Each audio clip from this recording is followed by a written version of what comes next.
The scene opens in a city where Lin, a young boy, is sitting on a bench. Although he appears to be a middle school student, his true age is a secret. He works as a streamer on a live broadcasting platform, presenting himself as a high school student to entertain a number of bored girls who frequently send him gifts in support. He has never introduced himself to any of them, and they would likely never believe the scene unfolding before him.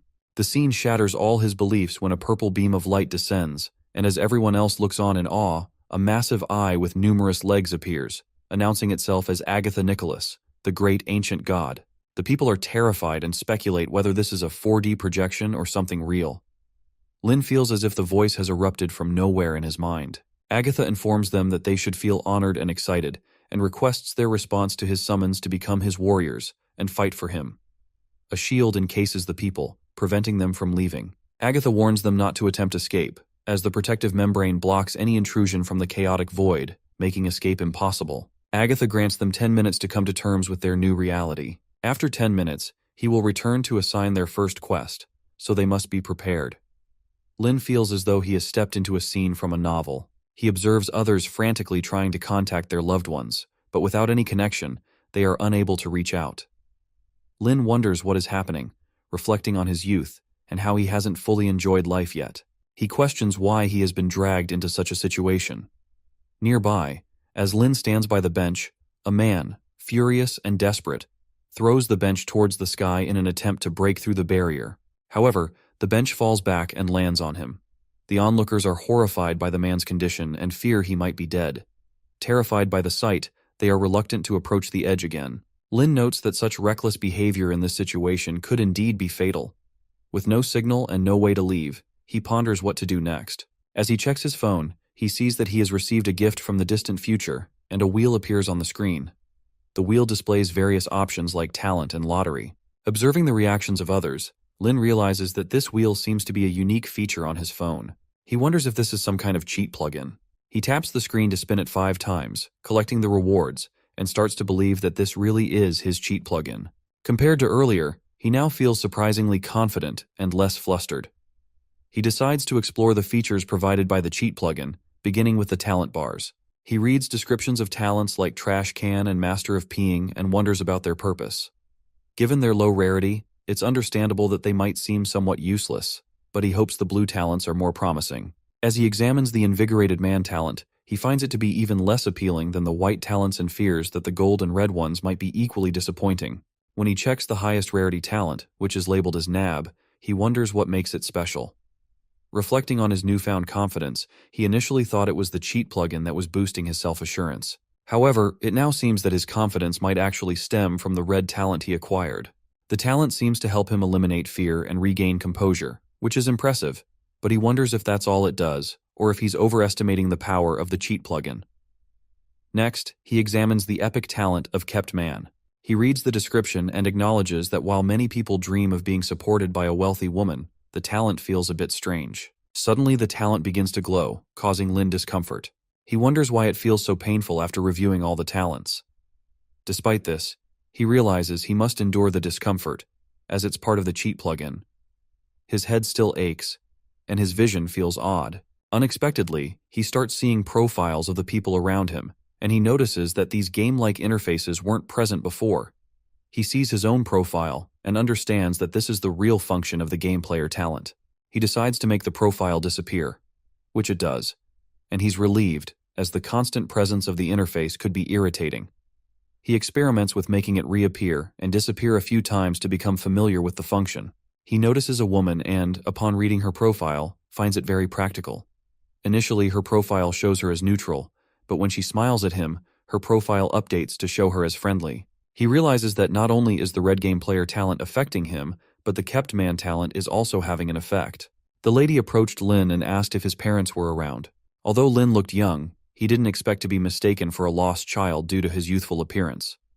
The lady remained alert and seemed uneasy, though she chose to care for him first, a gesture likely influenced by his Kept Man talent. She assured him that he need not worry, as she was not a bad person. Lin explained that he was an orphan. He thought that since this girl was kind-hearted and capable, and given that his cheat plugin didn't enhance his combat abilities, it would be best to get along with her. The girl was shocked to learn he was an orphan and apologized for her misunderstanding. Lin reassured her not to worry, as she was not the only one who had asked about his situation.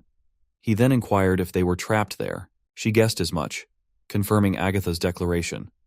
She told him not to worry, as she was there to protect him. Lin thanked her, and, as she took his hand, she asked him his name and if he was in middle school. The MC introduced himself as Lin Hao and mentioned that she could call him Little Mouse, and he was actually in his first year of high school. Yun then noted that it seemed fate had brought them together, as her last name was also Lin. A man approached Yun, informing her that the current situation was still unclear and that there might be dangers. He advised her not to wander around as she might get into trouble. Yun responded confidently, saying she had the skills to stay safe. Wei then asked who Lin was. Yun whispered to Wei that Lin was an orphan and a high school freshman, and surviving in this environment would be challenging for him. She urged Wei to help Lin. Wei replied that they could barely protect themselves and questioned why she wanted to help Lin. Yun indicated that Lin was well-behaved and could be helpful if shown how to greet properly. Lin greeted Wei, and after some consideration, Wei agreed with Yun's suggestion. Lin thought that Yun really had a bodyguard and appeared to be not only tougher than he was, but also wealthy, beautiful, and intelligent. He checked Wei's profile and noted that his attributes were all high, wondering if the profile was warning him about something. Then Agatha returned, announcing that most of them had already realized what was happening. However, since they all came from a world of absolute civilization and lacked experience in real combat, they could not yet be considered true warriors. Their first quest would be a trial through a dungeon instance. They would be randomly placed in various instances on the ground level to combat monsters. Wei noticed Lin's reaction and saw that he was utterly stunned. Lin thought the situation was outrageous. As he examined Agatha's profile, he wondered if the kept man talent even worked on ancient gods, which would be quite impressive. Agatha reassured them that he had no intention of allowing his beloved warriors to die in vain. While death in the instance wouldn't be real, the pain would be just as intense. He encouraged them all to fight bravely, looking forward to their performance. With that, they were all summoned to their respective instances. As Lin opened his eyes, he found himself lying on the ground. Looking around, he noticed some people nearby and wondered why there were insects crawling around. One person complained about hating spiders. Lin thought that if Yun and her boyfriend weren't there, he would be in trouble. He speculated that their first instance might be a spider cave, and he questioned why everyone seemed so worried. Then Lin saw the large spiders and understood their fear. One man squeezed a spider and asked why everyone was panicking. He urged them to remain calm, pointing out that there were only a few spiders. He reminded them that humans, as apex predators, have evolved over hundreds of millions of years to reach the top of the food chain, so it was perplexing to fear a few insects. He asserted that with their greatest weapons, intelligence and unity, they could defeat even 100 more spiders. Lin checked the profile of the man and thought he appeared to be the strongest in the group. Unfortunately, he was male, and Lin's talent wouldn't come into play here. Moreover, it wasn't easy to form connections with a man. A stone emerged from the ground, revealing the details of the first quest Spider Matriarch's lair. As Lin read the description, he realized that the cave's humidity was ideal for insects, and suspected that even larger and more dangerous creatures might be deeper inside. The others discussed whether to proceed together, with one person expressing concern about the crowd and the risk of someone getting left behind. Lin thought it would be best to enter in small teams to avoid making too much noise and to provide mutual assistance. However, given his young appearance, he doubted his suggestion would be convincing, and he wasn't sure they would listen to him. He decided to observe how things unfolded and noted that if the ancient god wasn't lying, charging in recklessly might actually be feasible, since they wouldn't die anyway. Then a voice, unmistakably Agatha's, echoed through the cave. He informed them that this was their first quest, granting them a special prompt. They were instructed to enter the cave, struggle through the night to survive, and venture deeper. If they lingered in one place for more than a minute, the Spider Matriarch would attack them directly. The group wondered if encountering the Spider Matriarch would spell disaster for them. A boy hesitated about whether to enter or not. The man replied that he didn't know but urged everyone to head inside, asserting that it was just a spider and they had weapons, so there was no need to fear the monster. Lin decided that since they wouldn't truly die here, he might as well go in and broaden his horizons. As they proceeded, most of them were frightened by the numerous spider webs around them. The boy noted that Agatha had mentioned there would be 10 people in each group, yet there were only 9 present. The brave man asked if the boy had overlooked the kid trailing behind, suggesting that the kid, who wouldn't be much help, should stay at the back. He argued that allowing a child to lead could be disastrous, and that the kid was probably weaker than the women in the group. The boy pointed out that Lin was standing too far back, and if the spider matriarch attacked, Lin would be the first to be eaten. The man questioned what was wrong, emphasizing that in life or death situations, they needed to use every trick in the book. He asked if the boy wanted to replace the kid with someone else to bring up the rear. The boy started to feel that the man's words made sense. As Lin was walking, a spider attacked the girl ahead of him, killing her, and blood splattered onto Lin. Lin wondered if she had met her end so soon. The others were shocked to see a spider attack and kill a girl.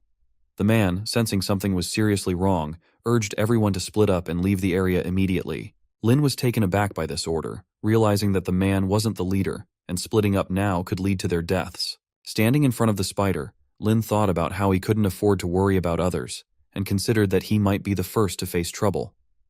Running away wasn't an option. Exposing his back to the enemy was too risky. He picked up a stone and wondered if he could even harm the spider with it. He debated whether self-defense moves might be effective, but suspected that the sliding technique probably wouldn't work on spiders. Nonetheless, he needed to try something. He couldn't afford to die without putting up a fight.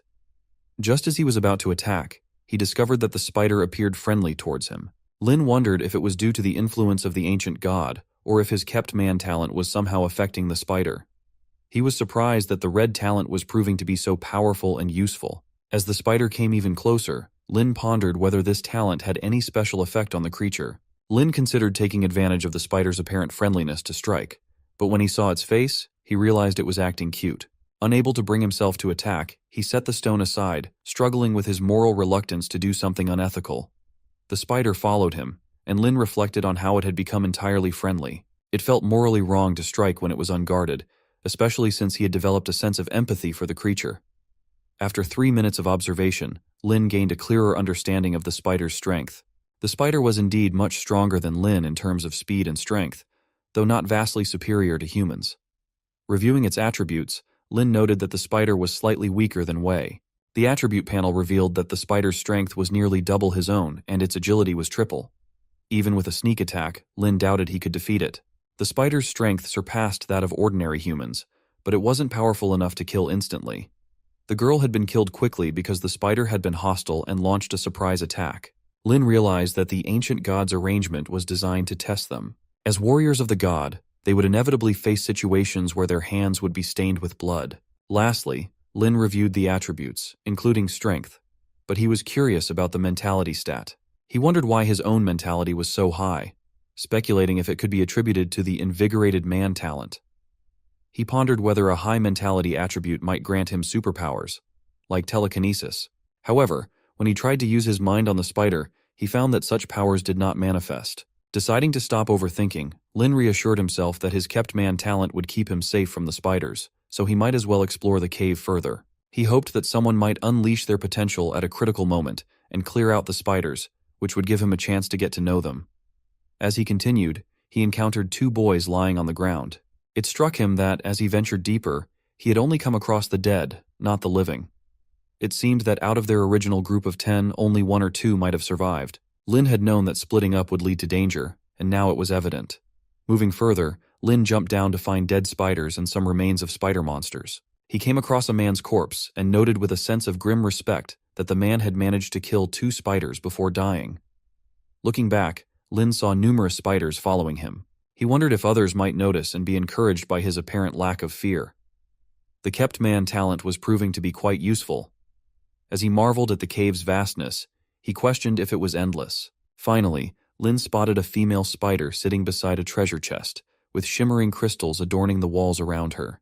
The lady spider stirred, grabbing her weapon as she awoke. Lin observed her profile and noted that she was also friendly toward him. He wondered if she was the ultimate boss on that panel, and whether the kept man talent was still in effect, ensuring she wouldn't attack him. The ancient god's mission only required him to delve deeper into the cave, not necessarily to defeat any monsters, so technically, he had already fulfilled the objective. Confused about the situation, Lin considered that the spiders might not be very intelligent, possibly leading him straight to the spider matriarch intentionally. He speculated if they were trying to set him up with her, realizing that they were probably hoping he would become their dad due to their familial connections. The spiders placed Lin in front of the spider matriarch. As she approached, he introduced himself, asking her to call him Little Mouse and inquiring about her own name. She simply touched his cheeks, and he felt a chill from her cold hands. Lin hoped she would at least say something, feeling frustrated that he couldn't use his silver tongue effectively if she remained silent. As he tried to speak again, she placed her hand on his chest and tore his shirt off, leaving him stunned. He protested, trying to explain that many paths lay ahead and that safety was crucial. He stressed that endangering herself would distress her family and that she should think carefully. Ignoring his protests, she covered his mouth with a spider net, rendering him speechless. She then bound his hands and legs with the same net, restricting his movement. Lin, feeling a mix of shock and dread, thought his years of innocence might be coming to an end. However, he was unprepared for what would happen next. To his surprise, the lady spider was not intending to harm him, but instead wanted to dress him in a garment made from her own spider silk. Despite his initial fear, Lin found himself relieved that the situation was less dire than he had imagined. He checked her description again, realizing that her greatest desire was simply to help someone change clothes. Grateful for the unexpected gift, Lin thanked her and offered to help clean up the room. The lady spider did not respond, instead pointing to a treasure box. Lin remarked that items left in a box for too long without being aired out could become moldy and that she seemed to have difficulty moving on her own. He offered to help her with the box, hoping to avoid any further complications. As he approached the box, he thought about its potential value, hoping it wouldn't let him down. Just as he touched it, the ancient god's voice echoed, expressing surprise that anyone could have made it this far without defeating any monsters and still receive a reward. Lin glanced around and noticed that the spider seemed to be sleeping and unresponsive, wondering if he was the only one who could hear the ancient god's voice. He questioned if such an achievement was truly remarkable, and if there would be a traditional reward for completing the mission perfectly. Agatha responded, indicating that achieving the highest level of reward was theoretically impossible. The box opened, revealing a blinding light that obscured Lin's view. He wondered if the ancient god had gifted him legendary golden gear. To his surprise, the box contained only a book. Agatha explained that it was a golden class exchange tome of epic quality, and instructed Lin to touch the book to receive detailed information and activate it through thought alone. Lin contemplated the situation, noting that the ancient god seemed to be offering a shortcut to gaining additional benefits as long as he exploited the rules. He accepted the tome, ready to explore its potential and see how it could aid him in his journey. As he touched the book, information began to flood his mind. He realized that the so-called class exchange tome could grant him a skill recorded within it. Choosing this skill was akin to selecting a class in an online game, but it offered him only one option: Monster Contract Master. As the name suggests, this class allowed him to enter into contracts with monsters and have them serve him. The ritual for establishing such a contract was straightforward.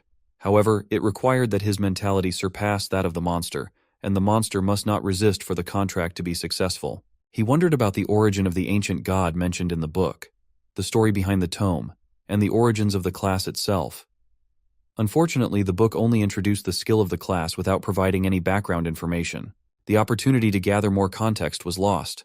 Currently, he could only contract with one additional monster. To extend his abilities further, he needed to cultivate and become stronger. However, the book did not provide any guidance on how to cultivate, which left him frustrated.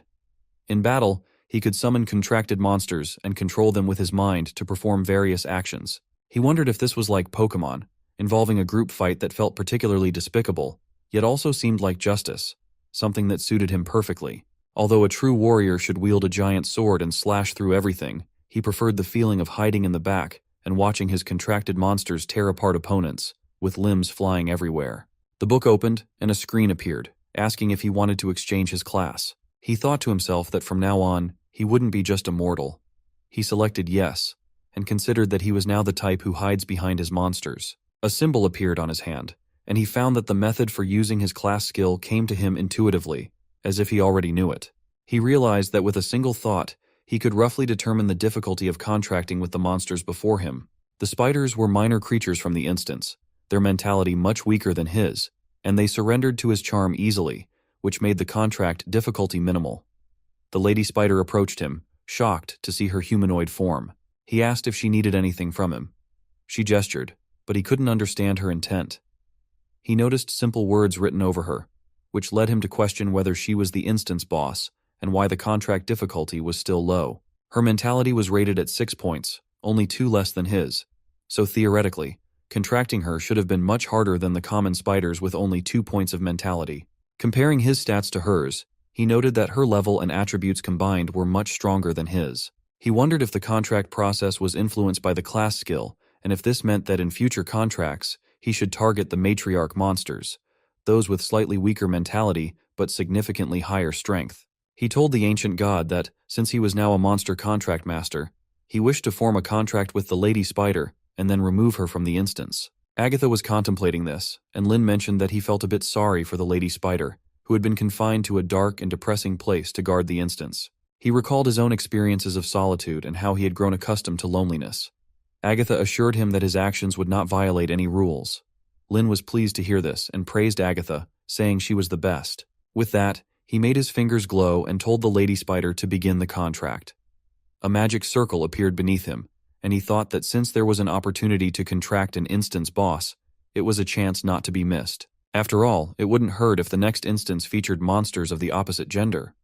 He reassured the Lady Spider that from now on she would no longer be alone. He anticipated that she would help him in battles and contribute to his growth, envisioning a bright future for them both. He observed that the contract was successful when the Lady Spider was absorbed into his shadow. Once the contract was made, the monster's body hid within his shadow, making it easy to summon her with a single thought. Agatha informed him that the instance boss had disappeared, and that the instance would soon end, with everyone returning to the original area within a minute. Lin wondered if his contract with the instance boss had caused the instance to end early. Perhaps the ancient god's intent was to thoroughly explore the depths, and once that was accomplished, the instance concluded. He found this situation frustrating and lacked enough clues to form a solid judgment. Nevertheless, he noted that the Spider Matriarch's strength was rated at 13 points, more than double that of a Muay Thai expert, with agility 3 times greater. For now at least, no one should have an easier time completing the tasks than him. He could sense the Spider Matriarch's feelings, but she could not sense his thoughts, providing a one-way shield. Agatha announced that the instance was over and that teleportation had begun. As the people returned to their original locations, Agatha explained that the killing points of the monsters would be credited to their personal terminals. By simply thinking of their name, a blue light screen would appear in front of them. As a few people tried it, the screen indeed appeared. Agatha clarified that this was their personal terminal, which displayed information visible only to them, including their basic attributes, points, and task rankings. One man mentioned that he had earned 10 points and asked another person for their score. The second man replied that he had 11 points, which would be useful later. Lin looked around and noticed that he couldn't see the panels of anyone else. Agatha said they would have an hour to adapt or form teams to improve their chances of survival in the upcoming tasks. Lin decided to check his attributes and wondered why they seemed like a knockoff of his game player skills. He questioned whether Agatha respected intellectual property. Just then, Yun approached and grabbed Lin's hand, asking about the instance he had entered. She was concerned about whether it was dangerous and if he had been hurt. As Lin began to respond, he heard the angry voice of the Spider Matriarch and wondered if she could still sense things in reality, even after being absorbed into the shadow. Theoretically, her favorability should not have dropped since she hadn't signed a contract with him. He questioned whether it was possible for any backlash or terrible consequences to occur, and if he had mysteriously lost the ability to give commands. He freed his hand and reassured Yun that she should disregard what the ancient god said. He explained that the instance for the first mission was specially adjusted to prevent any casualties. Lin thought it was better not to anger the Spider Matriarch if there was no need to take risks. Yun responded that she was simply worried sick. Lin mentioned that the instance was indeed frightening, and if he hadn't been thinking about how much Yun needed his help, he might have been eliminated right from the start. He thought that having more friends meant more options, and since Yun was so friendly and capable, he couldn't just give up on her easily. Yun asked how many points he had acquired and revealed that she had earned 40 points. Lin replied that he hadn't checked yet, but when he did, he was shocked to see 0 points. He wondered if he had received no points for completing the tasks, only for killing enemies, and found it unfair. The points interface even had a ranking system. He questioned whether this was a rule meant to encourage competition and grumbled about the competitive nature of this world. He mused about what kind of ancient god could be so greedy and capitalist. He told Yun that his points were 0 and his rank was 3051st. Yun reassured him not to worry, explaining that he might have scored 0, but being ranked over 3,000 still placed him in the middle category, indicating that the ancient god recognized his efforts. Lin checked the list and saw that Yun was ranked 12th or 14th, while Wei was ranked 10th, which surprised him. Yun said she wouldn't discuss Wei further. Lin wondered if she had something else in mind. Yoon explained that she had come to find Lin because Wei not only achieved the 10th rank, but had also recruited many followers. In such a strange world, sticking together was essential for survival. She wanted Lin to join them, as Wei, being a skilled Muay Thai fighter, would make their group safer. Yoon grabbed his hand and urged him to join Wei and her, promising that he would be safe. Lin noted that while Wei's stats were only slightly higher than Yoon's, Wei had still accumulated so many points. Yoon mentioned that Wei had recruited several followers, suggesting he might have used some special tactics. Feeling frustrated, Lin considered that Yoon might not be able to save herself, and given how friendly she had always been towards him, he couldn't ignore the situation. He decided to go with her to check things out. Yoon led him to Wei, who was standing with 3 other boys. Wei addressed her as Miss and mentioned that it would be the last time he did so, stating that under the current circumstances, all previous identities and positions were irrelevant. In the instance, that well-dressed guy, who used to be a lawyer and was a high-class individual, ended up begging by his side like a dog. In that world, only strength was truly reliable. Yoon mentioned that she had noticed something was off about him during the instance. To earn more points for himself, he had driven old, weak women and children to lure spiders so he could kill more of them himself. Back then, Wei had said it was to perform better, and although Yoon disagreed, she had to accept his approach. Wei asked Yoon what exactly she wanted to do. He replied that he intended to use strength to gain more, and the 3 boys behind him were already prepared to follow him loyally. Wei then asked Yoon to become his ally. Under the ancient god, they would become the most capable subordinates, and with the skills demonstrated by the ancient god, they could surely gain benefits beyond their wildest dreams. She replied that she hadn't expected Wei to turn like that so suddenly. She wondered if men revealed their true nature once they were free from the constraints of rules. After all, they had been raised in a civilized society. Could they really embrace the brutal concept of survival of the fittest so easily after just a few hours? Lin took Yoon's hand and reassured her, saying it was unfortunate that a few people were so bad, but he promised he wouldn't turn out like that. He thought that Wei had become very arrogant and wasn't sure if Wei had always been like that and had hidden it well, or if Yoon had been too trusting. Wei checked Lin's points and found them to be 0. He sneered, calling Lin a loser who could only survive by leading women in society. He added that even in a civilized society, such vermin still clung to survival in a brutal world, and Lin had no value in that world. Yoon told Wei that he was going too far. Wei responded that it wasn't too far, but rather the reality of the situation. He acknowledged that Yoon's strength wasn't bad either, and with him, they could obtain better rewards. He criticized Yoon for being soft-hearted and bringing along a useless boy who only caused problems in completing the mission. Yoon replied that it had nothing to do with Wei. Since Wei had become so arrogant, they would have to go their separate ways from now on. As she was leaving, Wei asked her to wait. He told her that with her talent and the one she cared about, did she really think he would just let her go? Yoon asked what Wei was planning to do, reminding him that fratricide should be forbidden by the ancient god's rules. Wei responded that, given her knowledge of his strength, he had managed to secure only the 10th rank among 5,000 people, and there were many hidden dragons and crouching tigers. He suggested that if they combined their strengths, they could achieve even more. Yoon told him to just dream about it. While his offer might sound appealing, if she became useless, she would only become his stepping stone. She refused to team up with him. Wei insisted that it wasn't for her to decide. Even if fratricide was forbidden in the city, it didn't mean he couldn't do it. And once it was a done deal, she would have to obey him anyway. Yoon was angered and accused him of having no shame. She started running with Lin, urging him to escape since Wei had gone mad. Once they reached the main streets, Wei wouldn't dare to take action. Wei taunted her, saying that if she were running alone, she might actually make it. But with Lin, a useless person who wouldn't even be able to leave, it was a different story. He jumped and aimed a kick at them, but Yoon and Lin managed to dodge it. Yoon thought she could still escape but didn't want to leave Lin alone. Wei commented on Yoon's soft-heartedness, noting that even in such a situation, she was still thinking of Lin. He wanted her to understand that in the current world, being soft-hearted was useless. He then instructed his boys to kill Lin. One of the boys mentioned that it was the main city and questioned if there would be punishment for killing. We asked what consequences there could be, arguing that the ancient god never said they couldn't kill anyone there. Besides, with Lin's 0 points, Wei doubted the ancient god would bother to protect him. Lin, trying to act cute, asked if they were really going to attack him, and if it wasn't too cruel. He wondered if summoning the spider matriarch to deal with them would result in any punishment. The first boy said that a useless kid like Lin deserved to be taken out by them. The second boy agreed, saying that if Wei said so, they had to do it. The third boy suggested that someone like Lin would probably make a great scream of pain before he died. As Yoon moved towards Lin, Wei stopped her, telling her not to think she could get past him.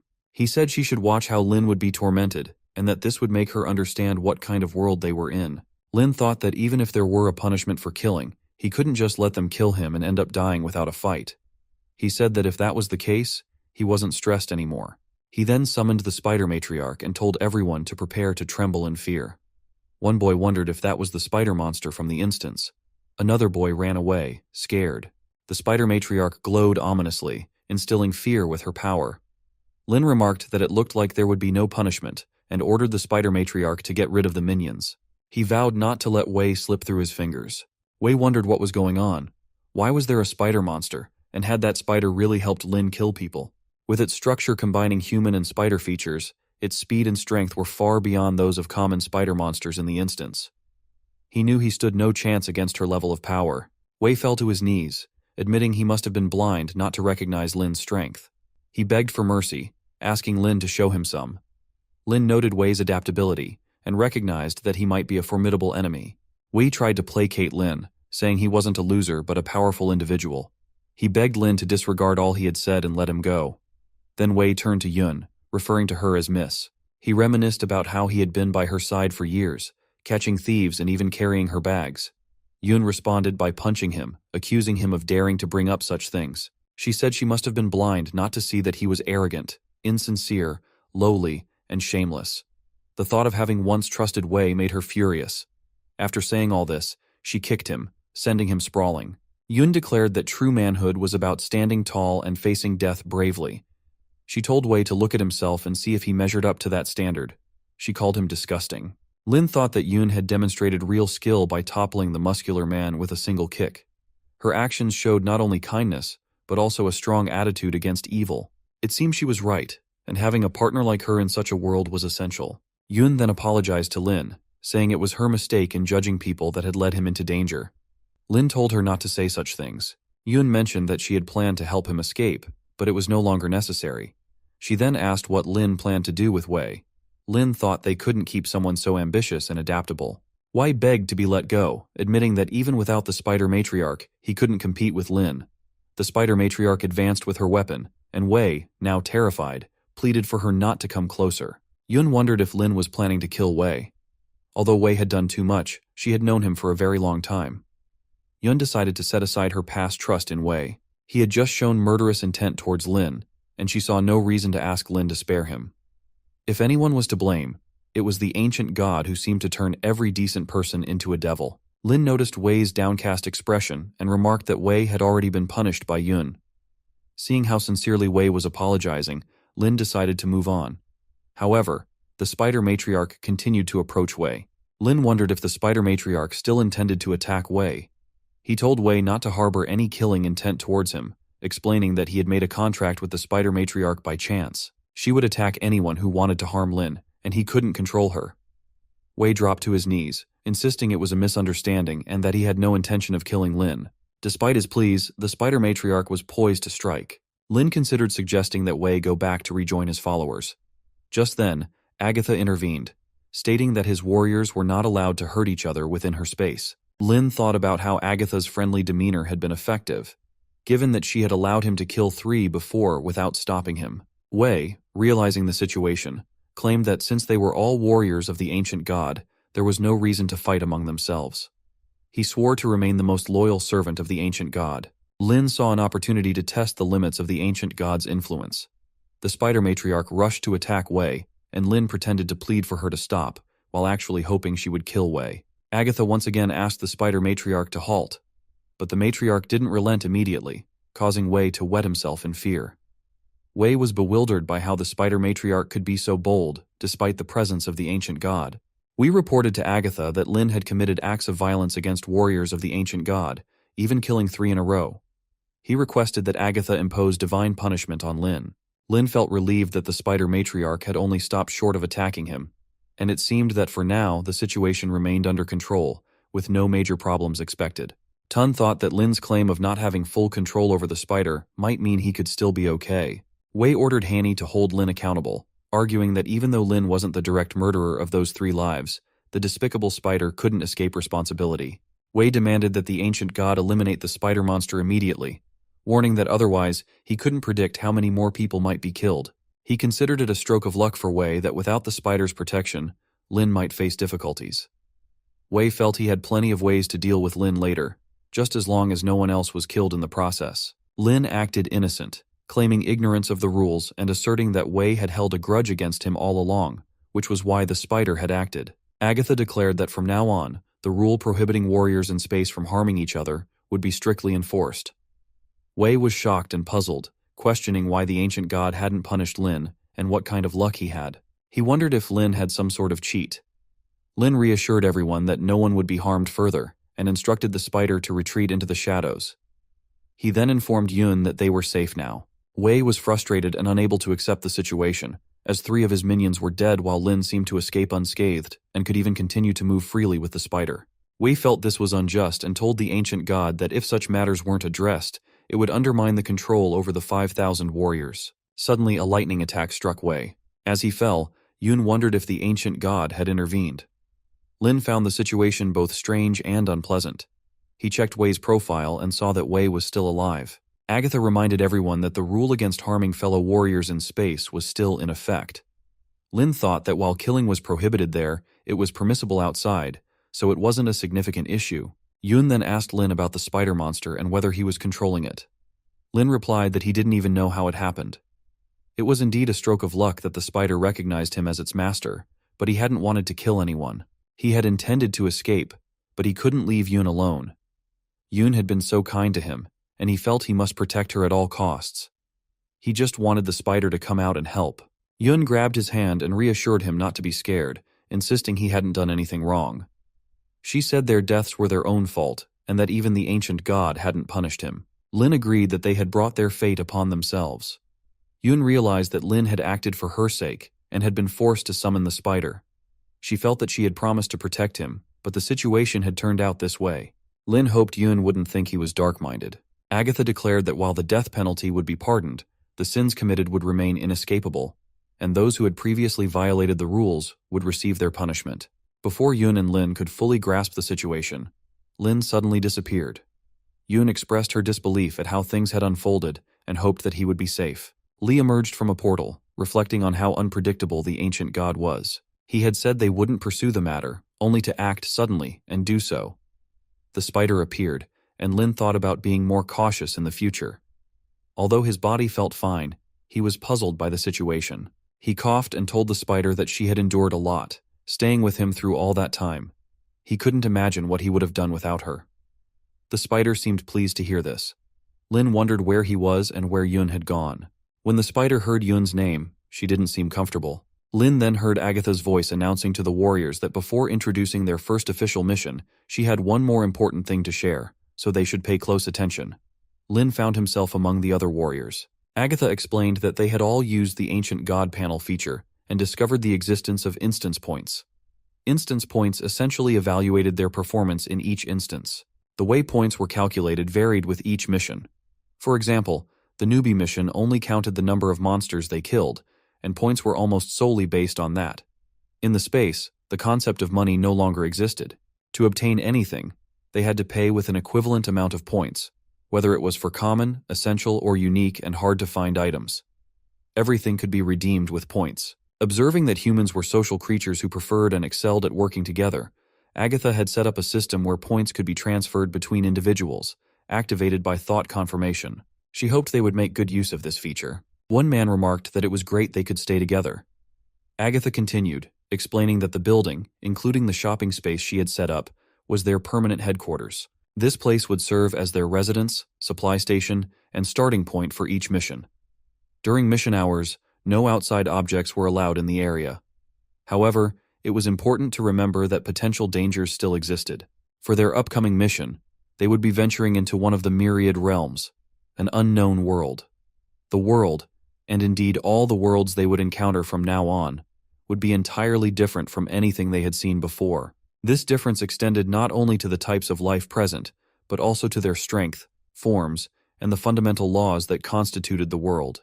Agatha explained where they would begin their journey, and that they had 2 Earth months to delve deeper, gathering more information about the world. The phase points would be divided into exploration and hunting categories. After surviving for a certain period, everyone would also receive basic survival points. Those who failed to earn any exploration or hunting points within 48 hours would be eliminated. Some people were shocked by this announcement. Agatha continued, stating that in this world, there would be no such thing as coming back from the dead. All experiences there would be real and irreversible. She assured them that she wouldn't send her beloved warriors to their deaths without preparation, so she granted them 3 hours to rest and regroup. Once the time was up, the barrier outside would open, and the mission would officially begin. The group entered a building and discovered a portal. Agatha advised them to use the time to rest or enjoy their rare leisure moments. A boy wondered what useful items could be found in the gear section's spatial portal. A large, burly man mentioned he was familiar with the routine and wanted to exchange points for the primordial chaos and sky-opening hand grenade. Lin thought that it was the same old points mall system. Unfortunately, he had no points at all, which meant he couldn't exchange for anything. Unlike the spider's list, death was a real possibility in this world if they weren't careful, and without any points, he felt a lack of confidence. He noticed Wei sitting nearby, tending to his hand. Lin considered that he should keep a backup plan. If he ran out of points, he could always have someone else help him. As Wei got up to leave, the spider appeared again. Lin told Wei to relax, saying he just wanted to discuss what had happened. Wei insisted he wasn't nervous at all, though he admitted that the earlier situation had unsettled him. He recalled the ancient god's rule that Lin wouldn't harm him. Lin asked if that was really the case, then used the spider's web to pin Wei against the wall. Wei was shocked and asked what Lin was trying to do, suggesting they talk it out and negotiate. He thought that Lin had figured out his predicament. Despite not harming Wei, he could still be eliminated by the ancient god if trapped there. Wei proposed that since he didn't have any other advantages at the moment except for a lot of points, and Lin happened to need points, he would contribute some as an apology. Lin replied that while that wasn't his original intention, Wei's suggestion was quite reasonable. He acknowledged that Wei had accurately guessed his needs. Lin proposed that Wei give all his points to him, suggesting that this would settle their previous issue. Wei was shocked by the request and wondered if Lin was really intending to rob him. He countered that he could give a maximum of 5 points as he needed to preserve his own life. He argued that if Lin took all his points, he might even resort to killing Lin, leaving no one with points to use. As the spider used her silk to measure Wei, Lin sensed that Wei was trying to act tough and suspected he might be bluffing. Lin told Wei that it wasn't that he didn't want to let Wei go. Rather, it was because the spider was interested in him. Not providing Lin with enough points meant he couldn't obtain the gear needed to manage the spider, which could lead to trouble for Wei. He asked if Wei had noticed that the spider was measuring him with her silk, preparing to turn him into a living doll. It was in the nature of spider monsters to transform their enemies into living puppets and control them as they pleased. Furthermore, the ancient god might not care about such transformations, as the puppets created by spider monsters were still alive, not dead. If not for Lin's intervention to suppress the spider, she would have acted immediately, and no one would have heard Wei's screams or pleas. Even if Lin wanted to help Wei, it would require a substantial amount of points. The spider monsters began weaving a dress from her silk, and Wei, terrified at the thought of wearing it, called out to Lin. He warned that if Lin took all his points, Wei would not survive either and would kill himself, meaning Lin would end up with nothing. Wei offered 80 points to Lin, but no more than that. Lin agreed to the 80 points. Wei was freed and, as he transferred the points, Lin was asked to confirm his choice. Lin selected yes, and the 80 points were transferred to him. Lin examined the items available for purchase, noting a wide array of medicinal supplies, armor, weapons, books, and potions for energy. He observed that people were scrambling over the cheap gear, which looked subpar, mostly white and blue quality items with limited utility. He wondered why there was such a rush for these seemingly insignificant items. With the ancient god offering unlimited gear exchanges, he questioned why anyone would spend their points on items whose usefulness was uncertain. Lin considered himself the wiser one. He had swapped out a watch for gear he might need during explorations, as long as he had enough points. It was like a temporary magic pocket, allowing up to 5 exchanges, which should be sufficient for 1 exploration. With the supply issue resolved, his next focus was on boosting his own strength. According to the section descriptions, he decided to start with the potion and tome sections.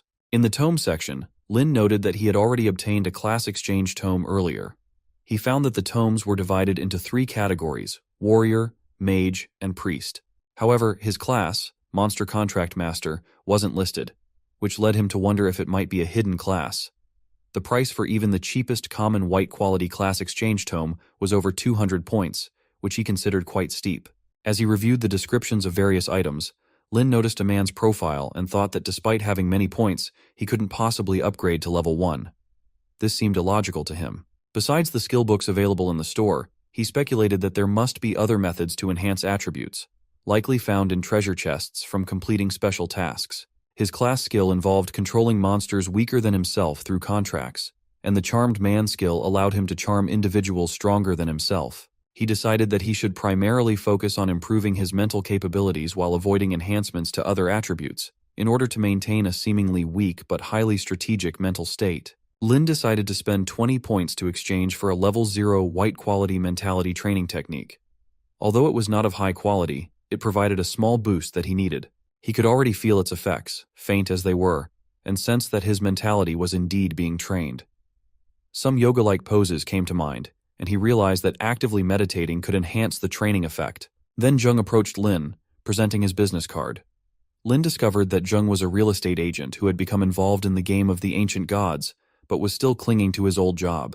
Jung explained that it was an old habit and clarified that he was there to invite Lin to join his team. He emphasized that working together would increase their chances of survival, as the ancient god had decreed that death on the mission was final. Lin was considering the advantages of teaming up, but Jung's offer was interrupted by Lu. Lu arrived and asked Jung to leave Lin alone, noting that Jung should see that Lin wasn't interested in joining his team.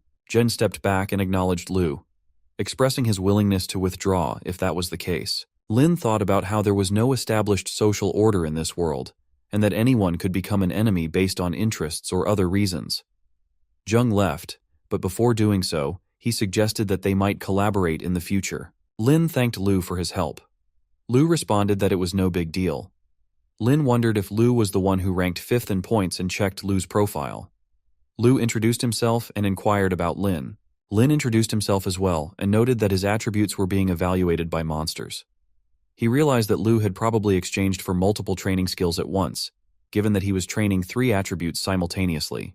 Lin then asked Lu why Jung had been targeting him, and if Jung had been trying to cheat him out of his points. Lu explained that Jung was selecting teammates, and Lin, having redeemed the temporary on-the-go shopping assistant, offered the best value for money compared to those who hadn't exchanged anything or had made random gear purchases. Despite Lin's youth, he showed considerable potential.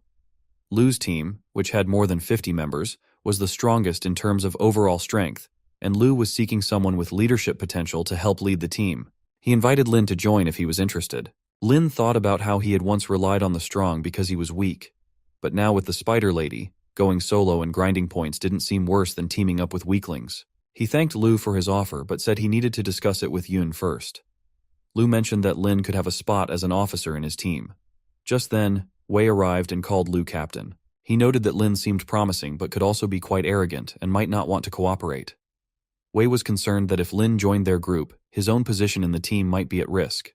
He wanted to discuss this with Lu. Lu remarked that Lin was young and inexperienced, always deferring to his sister, and questioned how Lin could have any independent thoughts. He added that if Lin didn't want to join, he wouldn't be forced. Lu suspected there was some friction between Lin and Wei. Wei acknowledged Lu's sharp observation, admitting there was a small misunderstanding, but assured Lu that if Lin agreed to join, Wei would bow down first. However, Wei worried that Lin might hold grudges once he gained power. Lu reassured Wei not to worry, suggesting that if Lin personally addressed the conflict, they could resolve it. Both Lin and Wei were important teammates, and Lu wanted to avoid any infighting. He emphasized that their attributes, next to his own, were among the best purchased by the team to quickly enhance their combat power. They needed to use their abilities effectively and contribute significantly to the mission. Wei added that the strong should protect the weak and the wealthy should help uplift the poor. As Lu received his sword and gloves, Lin thought about how being someone who had received focused resources from the team certainly accelerated strength enhancement compared to going solo. Lin reflected that he was only formidable due to his spider monster, and once Wei saved enough points to exchange for such amazing gear, he might bypass the spider monster to attack him directly. Lin anticipated that revenge would be sweet, even if it came after 10 years. As Lin walked, he realized he hadn't given a name to the spider lady, and it felt odd calling her that. Since she always liked to chirp, he decided to call her Chirp. She appeared and hugged him, and he asked her not to get too excited, relieved that no one else was around. Up ahead, he saw Yun. She was happy to see Lin and asked why he was still there. He responded by asking why she was still around. Yoon explained that she had been waiting for him and apologized for the incident with Wei. She then asked him to give her his hand. Lin asked if she had something for him, and since he didn't need anything as an apology, Yoon clarified that it was a different gift, one from a sister to a brother. She gave him an amulet that could block one fatal injury, advising him to be cautious when exploring unknown territories. Lin recognized the amulet as something that required 40 points, wondering if Yoon had given up all her points. Yoon mentioned she still had some tasks to complete and reminded him to be careful. Lin wondered if she had lost her mind, reflecting on how rare such selfless people had become. As he got emotional, Chirp supported him. Lin expressed that such fools were becoming rarer by the day, and that they should help Yoon whenever they had the chance, making her owe them a huge favor to ensure continued benefits. He then told Chirp it was time to get down to business. With the final 10 seconds left before the mission started, warriors were buzzing with excitement. Agatha's voice rang out, announcing that preparation time was over. As they entered the unexplored areas, they would disperse the fog of folly on the map and earn exploration points. They needed to delve into what the fog of folly was, and Agatha promised to award points fairly. He reminded them that while exploring, he would issue hunting tasks at any time, and completing those tasks would also earn them hunting points. He urged them to embark on their path of battle, struggle, and fight anything that stood in their way, as overcoming these challenges would make them stronger. As the path opened before them, the group rushed to enter. A man remarked that the person ahead had surely enhanced his attributes, making it tough to compete for exploration points, especially with the map in hand. Another man reassured him not to panic, explaining that while they couldn't compete with the top explorers, there were weaker groups behind them as well. They entered a dense forest, and some laughed at Lin, who was lagging behind. A boy told his companion that the unexplored area was vast, and those ahead were starting to spread out. They still had a chance to light up the map and earn exploration points.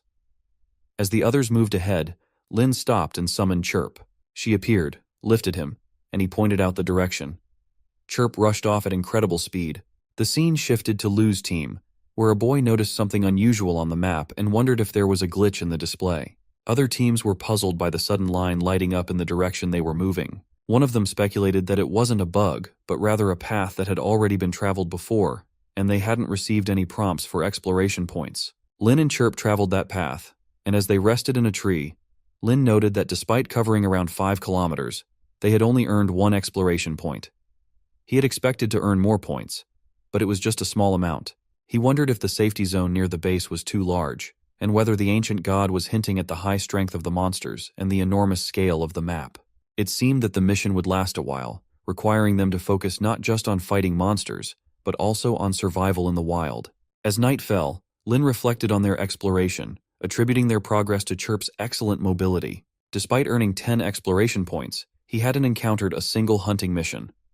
With 200 points needed to exchange for a level 0 breakthrough potion, relying solely on exploration to accumulate points seemed impractical. He spotted forest goblins and, upon checking their panel, saw they were indeed common, low-level fantasy monsters. They appeared to be slackers, which might as well have been an invitation to ambush them. These lower-level opponents had weak attributes and couldn't compare to Chirp. As a contract master who valued honor and strength, Lin refused to stop for an ambush. The screen in front of him indicated that he would be rewarded with extra points for an ambush.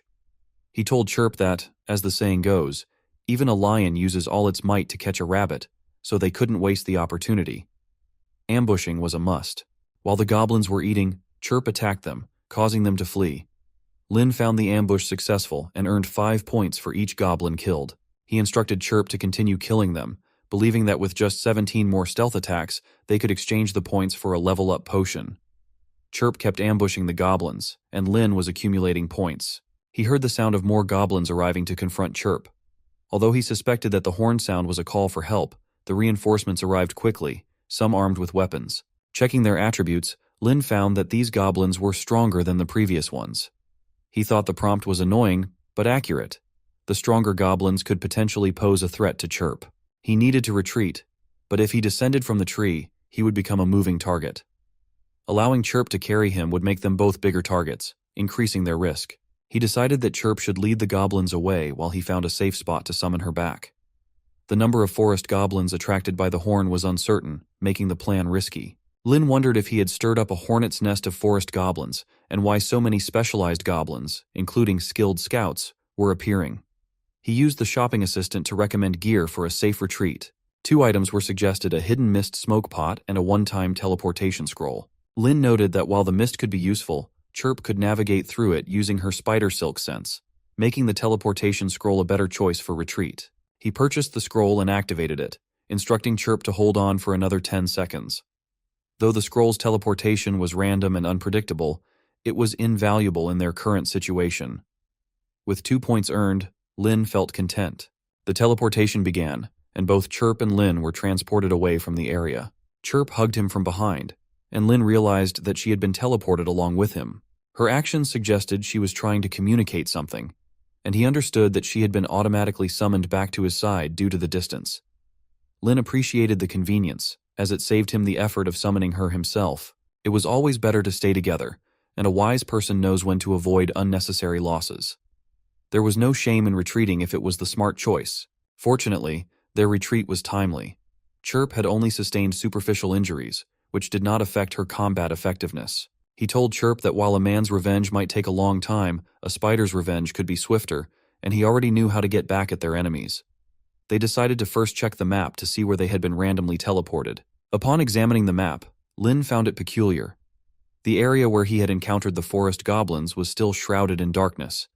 He wondered if there was additional time required to illuminate the map through exploration. When the ancient god had announced the rules, he mentioned that exploration points were awarded based on certain standards, but he hadn't specified what those standards were. It was possible that illuminating the map also depended on some unstated criteria. Lin mused that, true to the nature of an ancient god, there must be an unfathomable reasoning behind this. He pondered who would have thought that such a powerful being would be bound by unknown laws and tricks. He instructed Chirp to explore in the direction ahead. As they proceeded, Lin spotted a goblin camp with a watchtower. The main force of the forest goblins had been drawn out, leaving their defenses vulnerable. It seemed like the perfect opportunity to raid their lair. Lin, being kind-hearted, believed in not letting revenge wait overnight.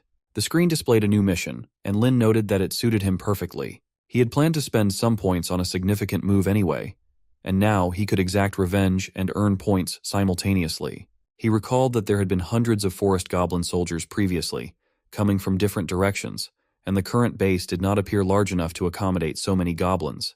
Clearly, there were other bases. Lin had plenty of bombs with him, and remarked that with their use, even the basic gear could prove useful. He told Chirp that her agility was unmatched, and that she needed to fully utilize her speed advantage. He then explained the plan for setting fires using the firebombs they had. They threw the firebombs to burn down the goblin bases. The next day, Lin reported that he had burned down 5 goblin bases in one go, earning 30 points after subtracting the cost of the fire glue. This brought his total to 68 points. With a few more successful raids like that, he would be able to exchange the points for an upgrade potion the next day. However, their actions had angered the regular goblins, who might now be tracking Lin's trail, making the area off-limits for the time being. Lin noted that the areas of the map that had already been illuminated seemed to be free of forest goblins and were relatively safe. Since revenge had been served, it was time to lay low for a while. He reassured Chirp that their retreat was strategic.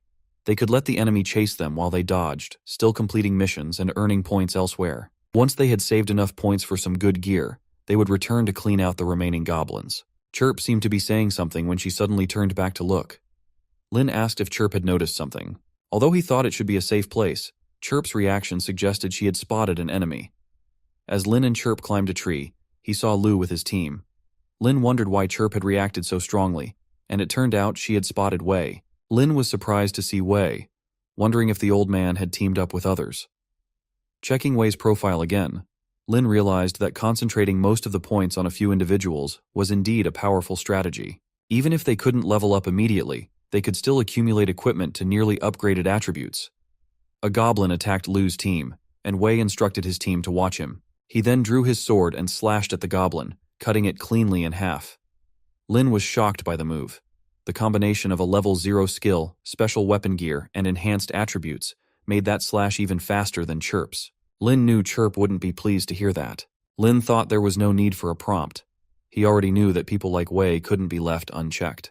Lu instructed his team to fully complete the exploration task to earn points as team resources, ensuring fair distribution after the exploration was over, so everyone could benefit and become stronger. The others praised their captain's wisdom. Wei, however, believed that the warriors did not understand that fair distribution did not mean equal distribution. As a primary combatant, he would naturally receive more points. The truth was that the strong became stronger. After this mission, Wei planned to use 100 points to acquire monster-repelling weapon oil for his chain blade. With his skilled flying blade slash, he could easily take down Lin's spider monsters. As for Lin, Wei intended to deal with him slowly and meticulously, and he would handle Chirp later. Just then, Chirp arrived and decapitated Wei. Lu saw this and warned his team to be on alert. They wondered if it was a spider monster that had already killed Wei. The sight of it frightened them all. Besides the goblins, were there such powerful monsters in the wild? Lu was shocked and pondered how, despite Wei's enhancements, he was no match for the spider monster. He wondered what would have happened if it had been him facing it. He decided to avoid glancing in that direction. Chirp disappeared, and Lu declared that no matter what the monster was or where it came from, it had killed his teammates, and Lu would never ally with it. The others were relieved, thinking that Lu scared the spider monster away, and they felt safe as long as Lu was there. Lu, however, felt it was a miracle that the monster had left on its own. He nearly collapsed from exhaustion and wondered where the spider monster had come from. The whole team was frightened, and Lu hoped that a pep talk could boost everyone's morale. On the third day, a boy and a girl were being pursued by a goblin. The girl complained about how fast the monster was and how their weapons couldn't hit it. She wondered how they would get rid of it. The boy replied that he knew what to do. He aimed the crossbow at her leg, intending to shoot and make her fall. He mentioned that by using her as bait, the monster would no longer chase after him. She retorted, saying that he had relied on her family to secure his household registration, and questioned how he could act so callously towards her. Zhang told her to be quiet, asserting that her family knew he was poor and had demanded a huge dowry. He had wanted to leave her for a long time, and now he needed to survive and break free from the constraints of reality once and for all. He was determined to stand out in this strange world. Just then, another goblin attacked Zhang. After the goblin was dealt with, a few more were killed as well. Lin was examining the map and noted that the previously well-explored areas were now dark, because the forest goblin army had invaded and taken over. Following the ancient god's mission instructions, Lin realized that the tasks arranged by the ancient god were not child's play. The worst-case scenario was that if they couldn't stop the forest goblin army from advancing, most people would be trapped in the safe zone and die after 48 hours due to a lack of points. Someone like Lin, a strong lone wolf, could only engage in guerrilla warfare against the massive forest goblin forces, squeezing through gaps to complete missions and earn enough points to survive. Then Chirp showed him a goblin corpse. Lin thought about the riddle that the prompt had posed and wondered about the great terror it implied. The ominous red hair on the corpse suggested old age, and despite his experience in countless battles, Lin didn't think it could fool him. As Chirp seemed about to bite the corpse, Lin asked her to wait, insisting that she shouldn't eat it. Lin thought that he wasn't intimidated by the supposed great terror. It was all just psychological. After forming a contract with Chirp, he didn't need to eat as long as he provided her with magic power. Thus, surviving in the wild only required him to feed himself. He had hoped to find wild animals or fruits in the forest, but it was overrun with goblins. Having already finished the bread he brought with him, Lin contacted the shopping assistant for suggestions on wilderness survival food. The assistant suggested dragon liver and other expensive items, but Lin asked to narrow the options down to something under 5 points, as the more affordable choices would be better for his budget. He ended up purchasing a few items, realizing that saving up 30 points for around 2 months of survival food was challenging. He was eager to advance to the next stage, and recalled that he still had one seemingly useless skill. Nearby, other boys were eating their rations. One boy complained about the pill costing 5 points, which he had spent all his points on after finally earning some. The second boy added that the pills made him nauseous, and if the food didn't spoil so quickly, he would be reluctant to spend points on such items for an outing. They then looked at Lin, questioning why he was eating grass and whether he had no points to exchange for better food. Lin, eating the grass, thought that his seemingly useless skill could actually be quite handy. Surprisingly, he found the grass delicious and was able to digest it easily. He continued eating a lot of grass, which annoyed the first boy who commented on Lin's enjoyment of tree bark and grass roots. The second boy wondered what it took to complete such a peculiar task. Meanwhile, Lin and Chirp were capturing goblins and increasing their points. He felt that his vigilance and monitoring of the goblins' movements had paid off, as he found the perfect moment to set up an ambush. He instructed Chirp to lay spiderweb traps to restrict the movements of the forest goblin group.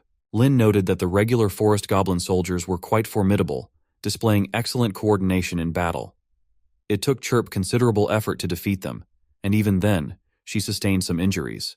As she approached him, injured, he reassured her that these minor wounds were inconsequential and tasked her with cleaning up the battlefield. Reviewing Chirp's profile, Lin realized that, even at level 1, it was challenging for her to dominate and maintain an advantage. He identified two options: either attract more monsters as helpers or enhance her strength. It was also uncertain which class skills would be unlocked upon leveling up. Lin had managed to save up to 300 points, but his mental attributes still hadn't reached their full potential. He believed the meditation he'd been practicing in his free time was paying off, as his mentality had now reached its limits, and he was ready to use the upgrade potion. With only 3 purchase quotas left in the mobile store, it would be wasteful to use them all at once. Despite the upcoming 5-day journey, Chirp could carry him back in half a day, so he decided it was time to level up. Chirp was being happy to carry him. At the store, Lin noted that, since it was a quiet time with no other customers around, Chirp didn't need to be concealed. He exchanged 200 points for a level 0 upgrade potion, ensuring that every drop of the essence was used efficiently. After drinking it in one gulp, he immediately felt a peculiar change. His thinking speed increased, his gaze sharpened, and he became more attuned to his surroundings. He could even sense Chirp's mood, which was one of boredom, as she longed to continue fighting goblins. Overall, the upgrade improved his mix of abilities, such as perception and intuition. Most importantly, the skill points gained from leveling up could now be used to enhance his class skills or unlock new ones. Lin considered whether to improve his monster contract technique or acquire a new skill. Lin considered that upgrading his contract technique to allow for multiple monster contracts was appealing, but finding a powerful matriarch monster like the spider on short notice was unlikely. Since the goblins were no match for the spider, he decided it might be better to focus on a class skill instead. The boost in morale from level 0 was helpful, but Lin knew that enhancing his class skill, which was related to forming contracts with monsters, could make a significant difference in crucial moments. He reasoned that while the spider matriarch's attributes might not improve much in the future, the enhanced class skills would help maintain her strength. Once they reached higher levels, level 0 mentality training would no longer suffice, so it was time to start using level 1 mentality training. With 100 points left, Lin decided to spend 60 points on a blue quality training technique, expecting it to be of excellent quality. The automatic training from the blue quality technique proved to be much faster and more efficient compared to the white quality common technique. Considering the remaining points, Lin thought about exchanging them for additional gear. He also wanted to boost Chirp's mood, so he suggested that they continue fighting goblins. Chirp's excitement at the prospect of more battles was evident, and she happily agreed to press on. They both killed a few goblins, and Lin mentioned that the first thing to do after leveling up was to experiment with their newfound strength by testing it on a goblin. Since goblins usually move in groups, a chaotic brawl wouldn't be suitable for him to test his skills. He was thankful to encounter a lone goblin. As Chirp was about to kill it as well, Lin stopped her, asking to handle it himself. She stepped back, and as the goblin charged with a stone hammer, Lin created a shield to protect himself and commented that the goblin was getting exactly what it paid for. He then demonstrated the multifunctional defense orb, which, worth 40 points, could defend against most attacks once activated. However, each time it blocked an attack, the orb's energy was consumed. From current experiments, a full-force attack by a regular forest goblin soldier only used up 1% of its energy. With that level of defense, there was nothing to fear in the early stages anymore. It was time to test his attack power after leveling up. He told her to behold his level 1 full-force serious punch, which was his strongest strike. Despite its power, it had no effect on the goblin, which seemed confused. When the goblin attacked him, Lin ordered Chirp to kill it. Even after leveling up, Lin admitted that he was still the weak mascot with no strength, but his skills had become completely effective. He thought not to be fooled by Chirp's enhancements. She had only gained 1 point in strength and 1 in agility. However, the improvement was significant. Originally, a frontal attack on the forest goblin squad would have led to a deadlock, but now, with the enhancements, a massacre could be initiated. His best route to becoming stronger was to focus on mentality, as it cost the fewest points to upgrade and was highly efficient. Relying on the blue excellent quality training technique could only increase mentality by 4 points, and for more, he might have to depend on random gear from treasure chests. However, getting tasks that reward treasure chests was a rare opportunity, so he needed to trigger as many quests as possible.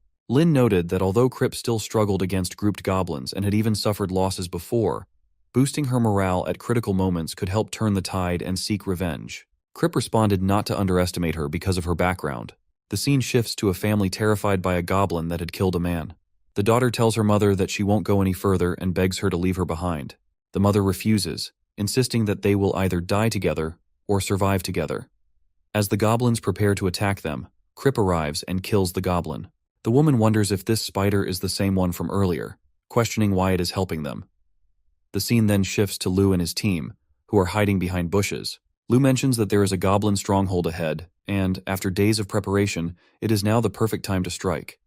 He instructs everyone to get ready. They hear sounds from the stronghold, and Lu wonders about the nature of the noise and whether there is a battle occurring. He also speculates about the team that acted before his own. Upon investigation, he discovers that it is the spider monsters that had killed Wei. He warns his teammates to be cautious and avoid exposing themselves. He reflects on how the spider monsters had been incredibly strong the last time they faced them, and despite his team's significant growth, they might still struggle to defeat them. The monster had already killed Wei without reason, viewing humans as enemies. It is currently attacking the goblins, but they must avoid being discovered by it. As Kripp kills the remaining goblins, she teleports away. A boy asks Lu about the origin of the monster that massacred the forest goblins. Lu replies that if he's not mistaken, it's likely a special elite monster arranged by the ancient god. They are no match for it at the moment, so if they encounter it, they must avoid it at all costs. He realizes that his team seems disheartened and decides to offer encouragement. He tells them not to be discouraged, and once they are strong enough, they might consider challenging such elite monsters. Defeating them would be extremely difficult, but the rewards would be substantial. Meanwhile, many warriors witness Kripp killing numerous goblins. Some are grateful and believe this is the work of the ancient god, while others are frustrated that Kripp has killed all the goblins. Half of the month had already passed in exploration, and a significant portion of the area had been covered. Lin, reflecting on their progress while sitting, considered their efforts. Despite being outnumbered by forest goblins and inevitably sustaining injuries, Kripp need points for spent on healing gear. The rewards were substantial, and Lin had saved another 60 points. He discovered that after leveling up, Kripp now operated within a range of 500 meters from Lin's maximum distance. Unfortunately, the morale boost had a range limit, so Lin would need to stay close behind Kripp to be ready to support her with skills at any time. Lin had just received a treasure chest as a reward for killing 10 goblins within a minute. He remarked that he hadn't expected that diligently killing monsters and completing tasks would trigger an achievement reward. Curious, he decided to see what was inside the chest. When he tapped on it, the screen indicated that he wouldn't be able to open it. Lin wondered if there were location restrictions for opening the treasure chest and if they would need to wait for a specific time. The screen then showed that Lin's infamous reputation had spread among the nearby goblin tribes. Under the call of the forest goblin shaman, a united army was being formed to hunt Lin down. Lin speculated that if the previous forest goblin squad had about 10 members, the formation of a new team might indicate something significant was coming his way. The scene shifts to the 18th night of exploration, where, in a goblin base, a masked individual was glowing with power. A goblin was kneeling in front of the masked figure. A spear was emitting an effect that caused the goblins to gather. The scene shifts to the 23rd day of exploration, where Lin reflects on the situation. Despite knowing that something big was coming, he decides to lay low for a while. Kripp's strength had improved significantly, and although Lin had exchanged some useful gear, he felt frustrated hiding his own talents. Seeing Kripp ready, he told her that while they could disdain the enemy strategically, they must take them seriously tactically. Thus, he had refrained from exploring in the last 2 days, opting instead to look for a suitable ambush spot nearby, and he had indeed found one. Standing in front of a destroyed base, Lin noted that it appeared to be an abandoned tribe with crumbling stone walls. With Kripp's spider silk, it was ideal for setting traps. After preparing the traps, Lin cleared the goblins in the area but intentionally allowed a few to escape. The goblin army, receiving this message, would likely head straight for the ambush site. Once the spider matriarch had finished creating her webs, she gained the ability to sense intruders within a 300-meter radius after upgrading. This way, Lin could be alerted as soon as the goblin army approached and avoid being ambushed. He had also prepared a teleport scroll worth 5 points each, capable of transporting him back to his base in 5 seconds. This was much more effective than the previous scrolls for making a quick getaway. In case the army proved stronger than he anticipated, he had a backup plan. As Lin saw Kripp becoming alert, he wondered if the army was approaching and was eager to see the power of the combined forces targeting him. He hid and observed as a large group of different goblins arrived. He recognized them as a group of level 1 cavalry with unusual mounts and realized the situation was critical. It was time to use the boost morale skill. Crip engaged the goblins, and Lin thought that with Crip's enhancements, as long as she wasn't completely surrounded, there would be no danger. The home ground that Lin had prepared in advance was proving effective, and the enemy forces had fallen deeply into the trap. As the goblins were caught in the districted pillars, Lin instructed Crip to use the trap. The goblins were bewildered, and Crip began to eliminate them. Lin was pleased with their progress, but noticed that the task was not showing as completed. Suddenly, a goblin appeared behind Crip, preparing to attack her. Lin quickly teleported Crip near himself, saving her from the goblin's strike. As the goblin turned invisible, Lin grabbed his scroll and realized he couldn't understand what the goblin was saying, which seemed to be some kind of taunt about death. Lin, unsure how to deal with the situation, activated the teleport skill. With the goblin closing in, Lin and Crip teleported away just in time.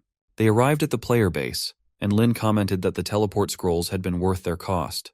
He had set the destination to a place where no one was around and didn't expect to end up in such a situation. Hearing some noise, he told Crip that someone was coming and asked her to hide behind him. Since the player base was known for attracting attention due to her high profile and snatching monster kills, other players might cause trouble if they found her. Crip quickly concealed herself in Lin's shadow.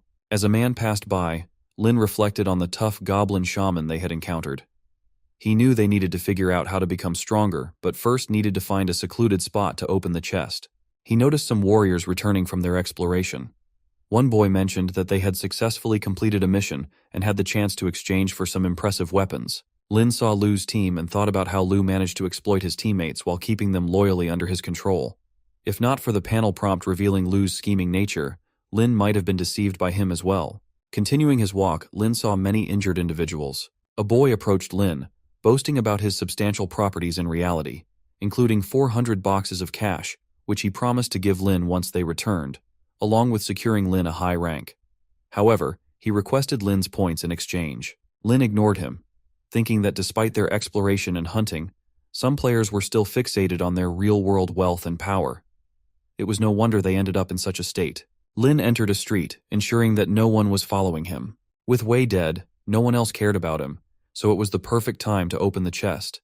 He hoped for something that would boost his combat power, ideally gear that enhanced his mentality attributes.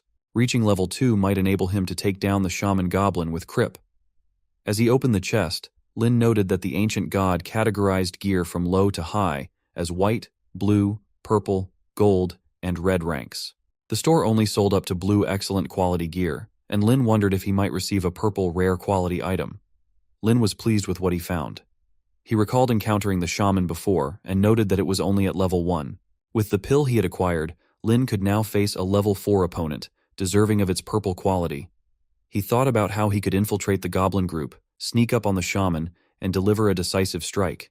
However, he needed to overcome the language barrier to blend in with the goblins. Lin asked his shopping assistant to recommend any items that would facilitate communication with goblins. He obtained an item for 5 points, and he thought the recommendation was spot on. It felt as though the AI had already figured out his preferences. Since they were at the base, Lin decided to take advantage of the assistant's product recommendations and went straight to the mall to purchase the item. The scene shifts to the 26th day of exploration. The goblin army was on the move, killing warriors along the way. The shaman commanded the scouts to deploy, seek out the foe who had slain many of their kind, and signal with a horn upon discovery. They were to wait for the others to support them and, if they encountered any humans, kill them immediately without wasting time on the spoils. Their primary target was the first racial nemesis. As a goblin prepared to kill a human, he heard a rustling noise from behind. Chirp quickly killed the goblin, causing it to scream in agony. The other goblins heard the commotion and saw the scouts, who appeared to be in a state of panic. Lin approached them and inquired about the situation. Lin was looking like goblin to those all and explained that he had spotted the goblin's nemesis and was being pursued, urging for backup. Another scout was instructed to blow the horn urgently. The shaman, upon hearing the horn, arrived on the scene and wondered about the presence of their nemesis and the detectable spider, as well as its master. He asked where they were. Lin pointed out the location where he had seen them. Lin noted that so many goblins had not suspected his true identity, and he was impressed with how effectively he blended in, like water in the sea. The shaman remarked that there was no good spot for setting traps in that direction, and instructed not to let the cavalry miss him. Lin realized that he was currently without any enhancement buffs and was completely unguarded against the shaman. He told the shaman he had crucial information to report about the human. The shaman urged him to speak quickly and not delay him from pursuing their enemy. Lin mentioned the revenge related to the shaman's previous hammer strike, but the shaman did not understand. Lin clarified that he intended to repay that with the shaman's own head. The shaman was puzzled by this and was caught off guard as Chirp attacked from behind. As other goblins moved in to confront Lin and Chirp, Lin activated the boost morale skill. He thought that after dealing with this minor boss, the remaining minions would be easy to handle. Chirp efficiently took them down, and Lin was impressed with the new boost morale class skill. He eagerly anticipated what the third skill would be like, though it would only unlock at level 5. A goblin mentioned that all of their kind carried the blessings of the great shaman, acting as a deterrent. Lin had already killed enough goblins, and if he continued, the deity's curse would haunt him. Lin questioned whether they were serious about this so-called curse. Finally, the screen displayed that Lin's mission was complete, and he received Agatha's chest as a reward. Lin pondered if the increased hatred from the forest goblins was indeed a curse. The mention of the great shaman sounded far more formidable than a regular shaman, likely at least level 2. He thought it might be best to find a way to eradicate the goblins entirely. As he turned, a goblin wondered if Lin was frightened. Another suggested that they might survive the encounter. Lin replied that he planned to separate them and interrogate them individually. If their stories did not match, they could imagine the consequences. He asked where they lived, if the great shaman resided there, and inquired about his strength and other pertinent details.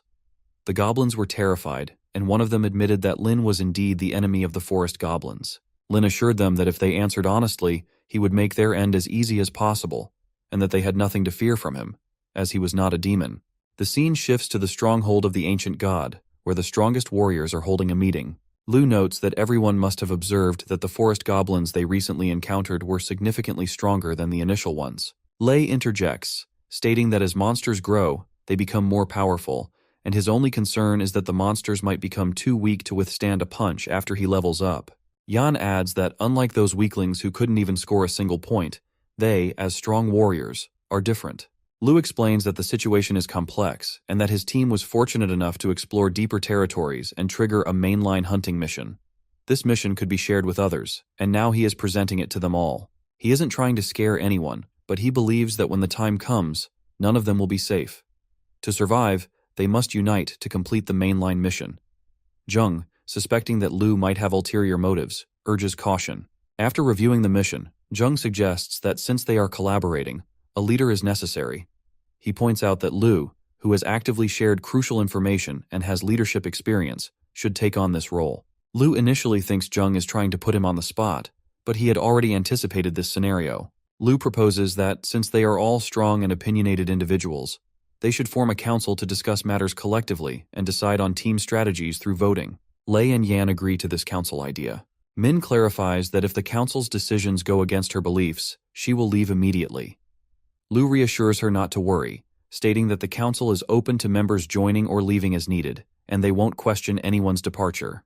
He then shifts the focus back to business and begins discussing how to complete the main mission. Lin was engaged in eliminating goblins and considered that it was thanks to Chirp's enhanced strength that they had successfully wiped out the elite forest goblin troop led by a shaman. He was determined to keep the fact that he could transform into a forest goblin from leaking out and had interrogated over a dozen goblins. Through various comparisons, he was confident that the information was reliable. The goblins of the entire forest were part of a unified group, and to completely eradicate them, the key lay deep within the territory of the Thunder tribe of goblins. The screen displayed the mission details, and Lin noted that the exploration and hunting missions assigned by the ancient gods were far from simple. On the 32nd day of exploration, Min was walking with several warriors when a boy asked where they were headed. Min responded that the goblins were numerous and highly skilled, and even if they banded together without systematic training, they might not have an advantage in group combat. She explained that they had previously encountered a goblin cavalry, and those centaurs were clearly enslaved and tormented slaves rather than tame mounts. She speculated that, in addition to the forest goblin tribe, there was also a centaur tribe, making them the two primary enemies. Meanwhile, Lun and others were diligently working to recruit more people and train them to ensure their combat strength. Her squad's mission was to locate the centaur tribe and try to persuade them to join forces against the forest goblins. The boy remarked on the importance of their mission. Lin thought that due to the unexpected threat from the forest goblins, the great shaman of the Thunder Tribe had issued a summoning order, with other tribes sending representatives to the Thunder Tribe. As the goblins walked together, one of them asked Lin which tribe he was from and why he was wandering alone. Lin replied that he was a hunter from the Raptor Tribe and was hoping to witness the grandeur of the great shaman at the Thunder Tribe. He believed that blending in with the group of goblins to infiltrate the Thunder Tribe would be a straightforward task. The goblin grew friendly and mentioned that he was close with the great shaman, and upon reaching the Thunder Tribe, could introduce Lin to him. Lin marveled at how he had stumbled into such an unusual situation. At night, while all the goblins were sleeping, Lin lay beside them as well. The friendly goblin approached and asked if Lin was asleep. Lin suspected that they were merely enduring the goblin's presence, but the situation seemed to be escalating into a night raid, and he could no longer tolerate it. He ordered Chirp to prepare for action. She positioned herself behind the goblin, and Lin instructed her to choose a good angle and avoid splattering blood on him. As Chirp prepared to strike, an arrow suddenly struck the goblin. Lin was perplexed, wondering what was happening. He speculated that a warrior with a bow might be sniping from a distance. He noticed a flurry of arrows being fired at the goblins, killing them while they slept. Lin considered the possibility that these might be top-ranked warriors. Although his substitute pill had not yet expired, he realized that even if he claimed to be human, he wouldn't be trusted. Conversely, even if it was revealed that Chirp and Lin were connected, the attacker might not deduce that Lin was her master. Lin quickly sought cover to protect himself and informed Chirp that the enemy was a spider hiding in the shadows. He advised her to retreat. As arrows rained down, Chirp deflected them all, but one arrow changed course and struck the cover. Lin noticed that this arrow had consumed 2% of the shield's energy, indicating a powerful attack. He realized that the sniper had him locked on, and unless he used something like spatial teleportation, there was no way to shake them off. Although he had prepared a town return scroll for an emergency escape after infiltrating the forest goblin tribe, using it now would be a waste. Lin observed Chirp blocking all the arrows and wondered how they could give up without even fighting. He still had some tricks up his sleeve and instructed Chirp to be ready to use the boost morale. She agreed and took her position. However, the enemy's attack suddenly ceased, leaving Lin puzzled. He saw a centaur lady attacking them. The centaur lady believed the forest goblins were her enemies, but there was a child among them. Lin checked her profile and noted that while her physique was slightly weak, her agility surpassed even Chirp's, reaching the limits for level 1. Her fluctuating attitude was a bad sign, and it was unclear what grudge she might hold against the forest goblins. Lin thought it would be unjust if he were killed due to her misplaced anger. He also remembered that translation jellybeans could translate the centaur's language, so he decided to use one remote shopping opportunity to exchange for 10 jellybeans at once. The effects of the jellybeans didn't overlap but worked simultaneously, making it a worthwhile investment. Lin approached the centaur lady and asked if she would listen to his explanation. She asked if he was one of her kind. Lin replied that he was also a centaur, transformed by a vicious curse from the forest goblins. She seemed saddened, recognizing him as a fellow victim. Lin continued, explaining how an evil female forest goblin shaman had killed his family, cursed him, and cast him into the wilderness, hoping he would be hunted down by outsiders and meet his end. Lin chose to endure the humiliation and infiltrate a group of forest goblins with the aim of entering their tribe and seeking revenge on the shaman. He was unexpectedly confronted by the centaur lady. She placed her hand on his head and told him that it was time for him to be strong. Lin noticed that the centaur spoke in a somewhat disjointed manner, which made communication challenging, but fortunately, he had managed to understand her personality. Chirp, however, was displeased with the situation. The centaur lady, seeing Chirp, acknowledged her. Lin tell that Chirp had made a contract with Lin and was always taking care of and protecting him. She expressed her gratitude to Chirp, mentioning that Chirp was very kind. Lin observed that compared to Chirp's cautious protection, the centaur lady was more open-minded. While Chirp's affection was deep and loving, the centaur lady's sympathy seemed to stem from Lin's pitiable state. Lin considered this dynamic and thought it might be worth leveraging the centaur lady's grudge against the goblins. Lin suggested to the centaur lady that, since they both had issues with the goblins, they should work together. He also proposed that gathering her tribe would be advantageous, as strength lies in numbers. When she did not respond, Lin speculated that her people might have all fallen victim to the forest goblins. The centaur lady then confirmed that all her known kin were gone. Lin had suspected a war between the two races when he saw forest goblins riding centaurs, believing the goblins to be in the stronger position. It was now clear that the centaurs had been completely wiped out. Lin asked the centaur lady if she hadn't mentioned that the survivors of such trials grew stronger over time. He encouraged her to seek vengeance for the deceased, explaining that although he had become a cursed form despised by all, it allowed him to blend in with the forest goblin tribe. If they attacked from within, they could achieve significant results. Lin inquired if she agreed with this plan, and assured her that Chirp could hide in his shadow and follow him into the tribe without any issue. He then instructed Chirp to conceal herself. The centaur lady asked where the entrance was and expressed her willingness to accompany him. Lin explained that Chirp could follow him because of their contract, but if the centaur lady wanted to sneak into the forest goblin tribe with him, they might need a different method, one that might be uncomfortable for her. He asked if she was willing to endure that. She agreed, driven by her desire for revenge. Lin produced a lock and asked her to act as his slave. She was shocked by the suggestion. Lin reassured her that the cursed strength of the evil gear had already dissipated, and it was now just a plain collar. He asked her to wear it so she could pose as his slave, enabling them to infiltrate the forest goblin tribe together. She hesitated as she tapped the collar, wondering if it was truly harmless. Lin recalled his recent encounter where he had used a sneak attack to neutralize the forest goblin cavalry and tried to unlock the centaur's collar, hoping they could aid him. Unexpectedly, when the mind-reading slave collar was destroyed, a dark mist seeped into the centaur's brain, driving her mad and causing her to attack everything indiscriminately. Lin learned from the attribute panel that destroying the collar triggered a madness curse. With no way to lift the curse, he had no choice but to let Chirp deal with her. He concluded that it was futile to attempt saving centaurs who had become slaves. It was better to kill them. However, once the madness curse was activated, the collar lost all its power and became merely a common item. Lin recovered the collars from the deceased centaur and considered if they could locate the centaur tribe. They might negotiate and sneak a team of fake slaves into the forest goblin tribe to create some disruption.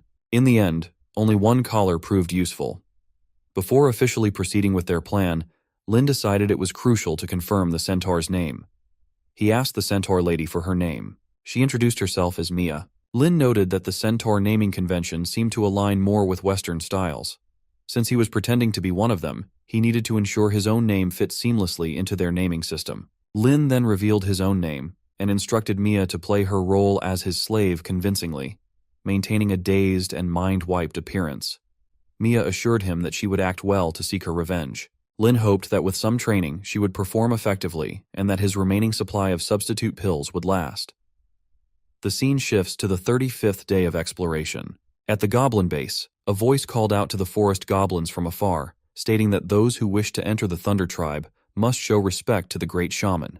He, as the most trusted confidant of the Great Shaman, would convey their respects.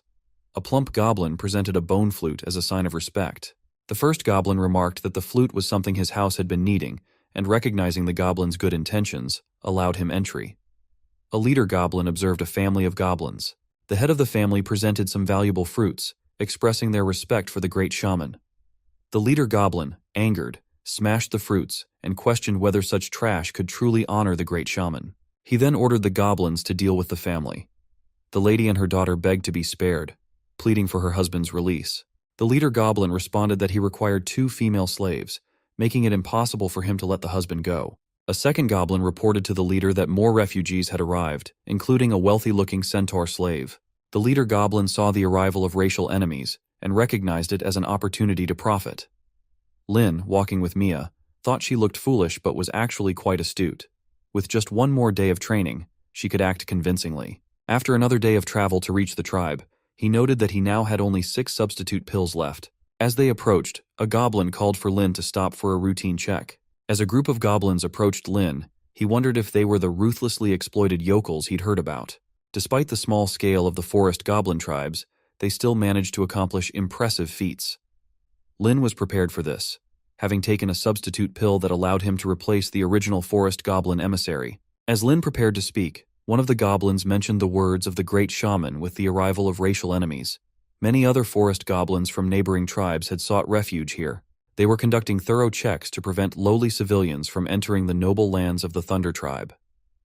Lin mused that it seemed inevitable for any intelligent race to develop societal inequalities. Just then, he received a new quest, a face-slapping mission.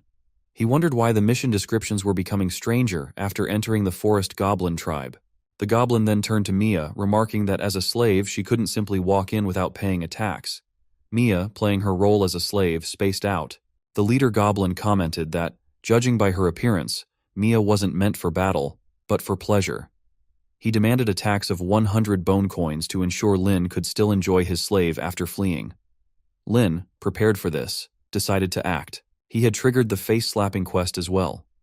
Lin declared that he was an emissary of the Lion tribe and had close ties with the great shaman of the Thunder tribe. He warned the goblin not to act foolishly and produced a stone to back up his claim, which shocked the goblin. The goblin now believed Lin was indeed an emissary of noble standing, especially if he had ties with the great shaman. Other goblins gathered, asking why this emissary from another tribe was causing such a stir. One of them demanded Lin pay up or risk having his slave confiscated. However, the goblin leader quickly kicked the second goblin, scolding him for not realizing the importance of Lin's visit. The leader apologized, urging Lin not to take offense. Lin glanced at the goblin family that had been tortured earlier. He stated that they were from his tribe and ordered that they come with him. The goblin leader, eager to appease Lin, agreed and instructed his followers to release the family. The goblin family knelt before Lin, thanking him profusely. Lin found the situation bizarre. Revealing his emissary status and rescuing civilians from a crisis should have been enough to complete the face-slapping quest, but there was no prompt indicating success. He wondered if, by forest goblin standards, he needed to physically slap someone for the quest to register.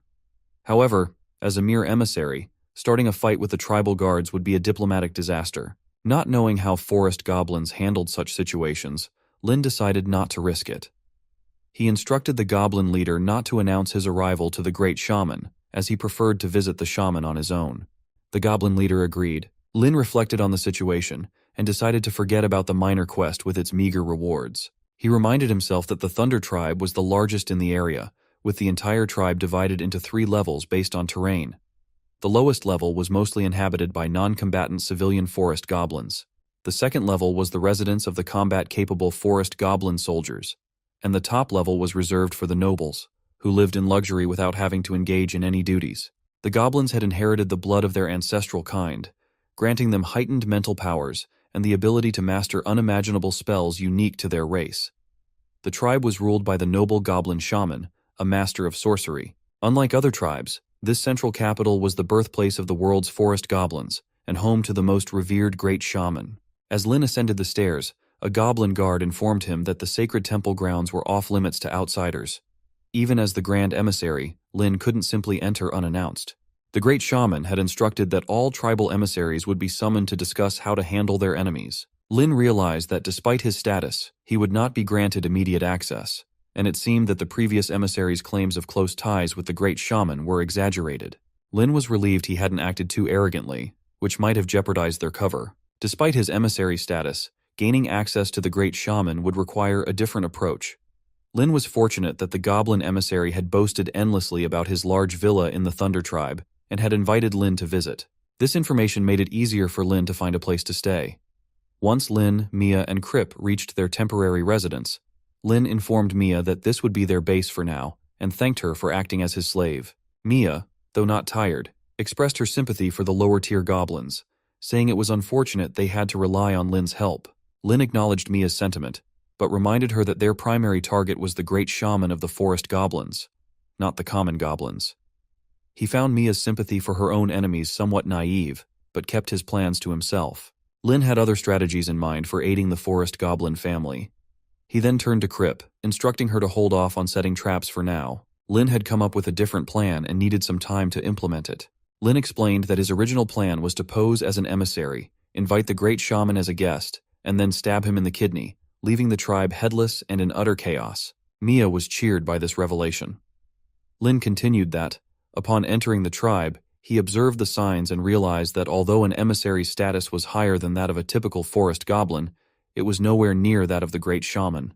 Even if he issued an invitation, the great shaman would not come. Lin then revealed the entire plan to both of them. They made their way to the assembly square of the forest goblins, where, as long as the ancestral war drum was struck, the entire tribe would gather, regardless of their activities.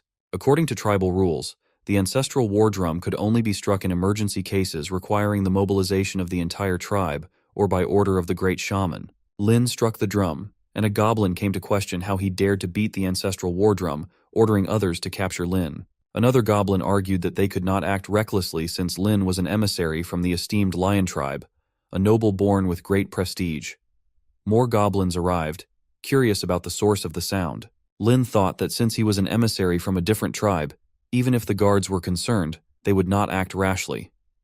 In the forest goblin language, they really did use the Great One to address their superiors. One goblin hoped it was not the great shaman ordering their expulsion. Finally, all the goblins gathered, and Lin thought that with most of the forest goblins from the tribe assembled, they could begin. He announced that he was an emissary from the lion tribe and had an important message to deliver, making that day no ordinary day. Some questioned why the drum player was unknown, and why they had not seen their shaman, wondering if it was the great shaman who had summoned them. Lin claimed that in his dreams he had received a revelation from their ancestors, and that day he stood on their behalf to guide them in vanquishing their racial enemies and ensuring that every forest goblin would lead a happy life. A goblin wondered if this was a revelation from the great ancestors. Lin asked if they had noticed that life had been getting tougher lately. As commoners, had they realized that they were receiving less food and doing more work? Had they observed that no matter how valiantly they fought and defeated those from other races, the rewards for their bravery could never compensate for the blood and sweat they shed in battle? Did they even understand why this was happening to them? They all responded that it was because of the enemies of their race. Lin told them they were wrong. The true cause was not the enemies of their race, but rather the injustice within their tribe. A goblin questioned whether the great shaman had said it was all caused by the enemies of their race. Another goblin mentioned that the situation was so complicated that he did not understand what the injustice was. Lin felt his speech should have been stirring, and wondered if he had overestimated the intelligence of the forest goblins. Some seemed not to grasp his point, and others weren't even paying attention. Fortunately, the others could not see the prompt screen from his assistant, so he could shop in secret, even while standing in front of them. He asked the shopping assistant if there was any gear that could enhance his persuasiveness and stir up the crowd, preferably something under 50 points. The assistant replied that there was nothing available under 50 points. Lin asked to remove the price limit, requesting the cheapest option available. He ended up with an item costing 70 points, which he thought was useless outside of that specific environment. It was nothing compared to the rare purple gear from the chest, and he was unsure where to find the remaining 10 points. A goblin asked Lin what he was doing, and a tribe guard arrived to maintain order, instructing that all goblins must not cause trouble. Lin realized it was the forest goblin guard who had triggered the physical face-slapping quest.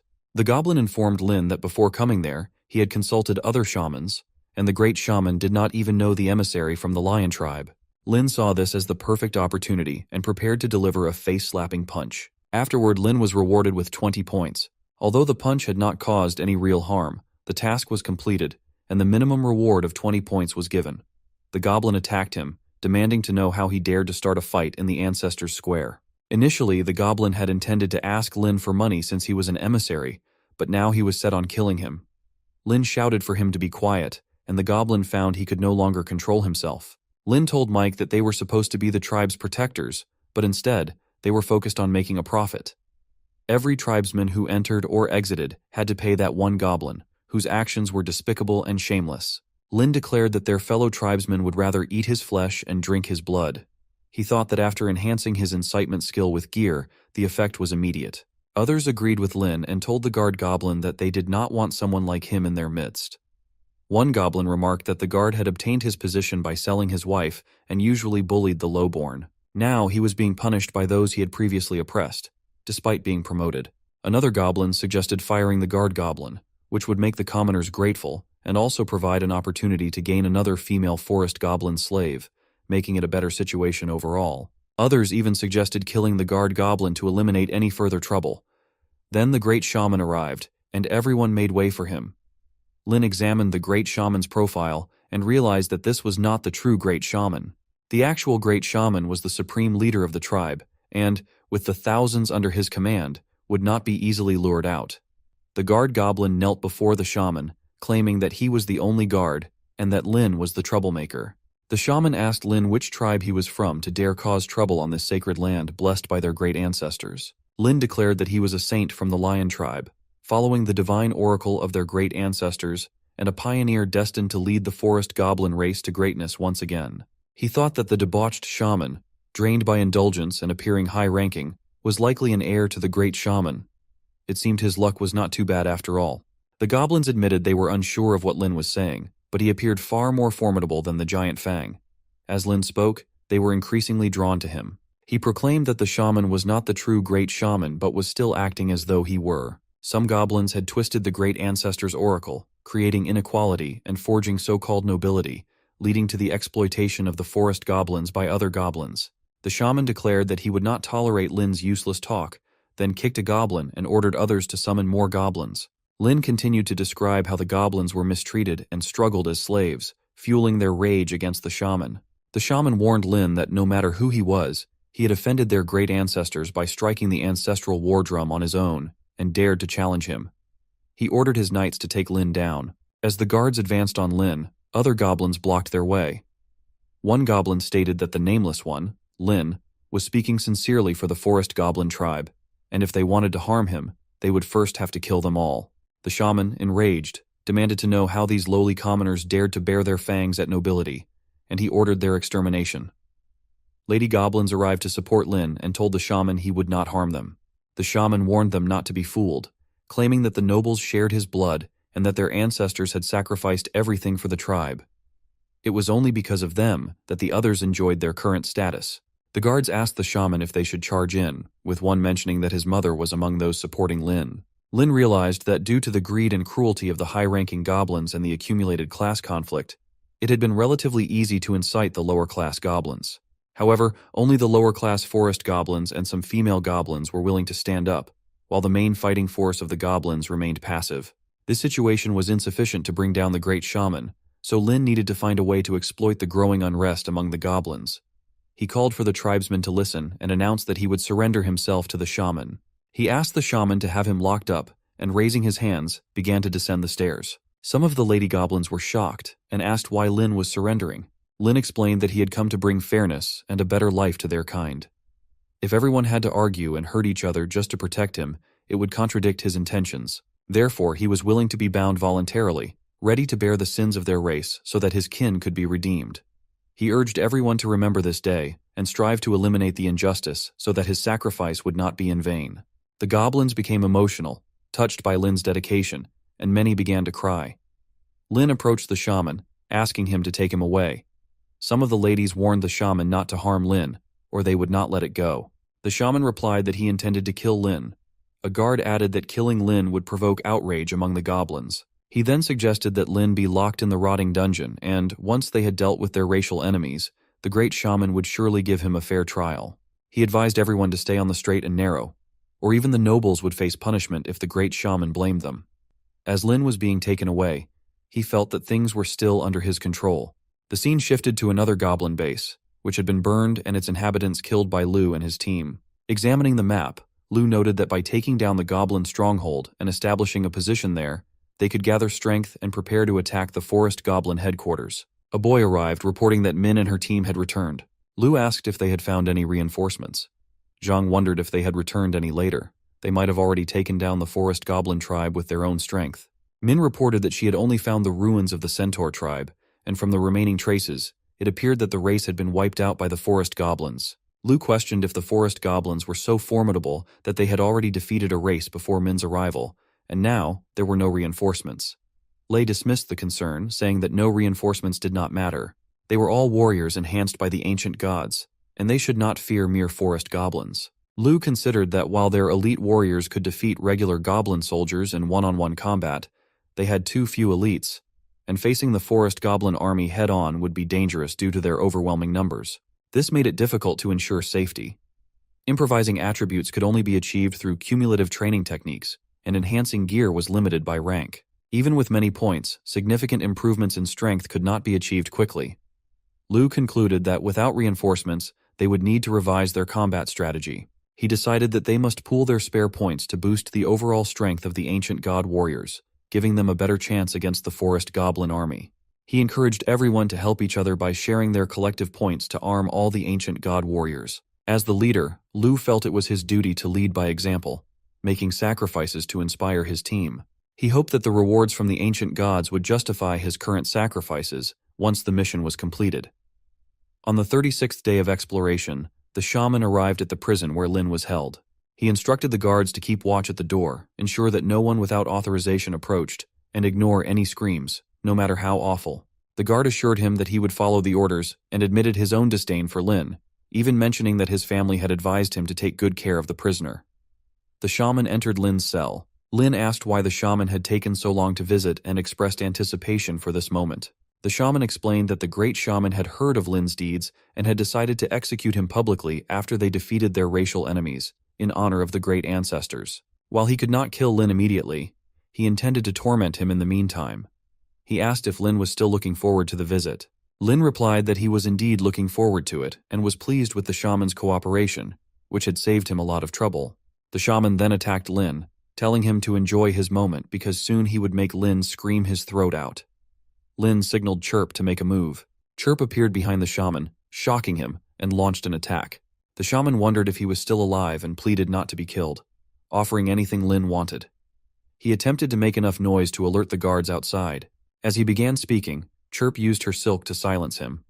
Lin told him to be quiet, explaining that he wouldn't kill the shaman because he needed him as a substitute. Moreover, as the forest goblin who had willingly bound himself for justice, escaping would mean admitting guilt. He asked if the shaman understood this logic, and then instructed Chirp to hang him. As the shaman was hung up, Lin informed Mia that the guards had taken his bow and some other items, likely storing them in the next room with miscellaneous items. He asked Mia to search for these items, and she agreed. The shaman thought they were foolish and doubted the usefulness of their plan, as the guards knew him and would recognize him immediately. Lin noted that, to him, all forest goblins looked quite similar. To prevent the guards from noticing any difference, he decided to make sure the shaman was beaten beyond recognition, so even his own mother wouldn't recognize him. Lin instructed Chirp to slap the shaman, and she obliged, delivering numerous slaps. Outside, 2 guards laughed, with one commenting on how loud the shaman's torment was, noting that he seemed to use curses. The second guard lamented not being able to witness Lin's suffering, expressing regret at missing it. The shaman was severely injured, and Lin thought it was necessary to strip everything off him to ensure his safety. He praised Chirp for her excellent work, noting that the shaman's limbs were broken, his mouth was gagged, and all his belongings had been taken. This ensured that no forest goblin could recognize him as a substitute. The shaman clung to the hope that the other forest goblins would soon realize he was missing, and might come to his rescue. Lin, being kind-hearted, couldn't bear to see the shaman's hope crushed. He decided to send the shaman into despair ahead of time. Lin swallowed a pill, leaving the shaman wondering what he was planning. Lin's transformation into a human form startled the shaman, who wondered if Lin was truly the enemy of their kind. He then saw Lin return to his goblin form and believed that such a transformation was impossible, a nightmare too dreadful to be real. The shaman's mental state began to unravel, struggling to accept the reality before him. Lin observed that with the shaman's mentality in collapse, there was little risk of him using any unknown curses or trying to communicate with the guards. Lin reviewed the attribute panel and noted that the shaman's agility had been enhanced through equipment. After a thorough search, Lin found that the only piece of special equipment on the shaman was a pendant. He speculated that the pendant might be a cursed item and decided to test it.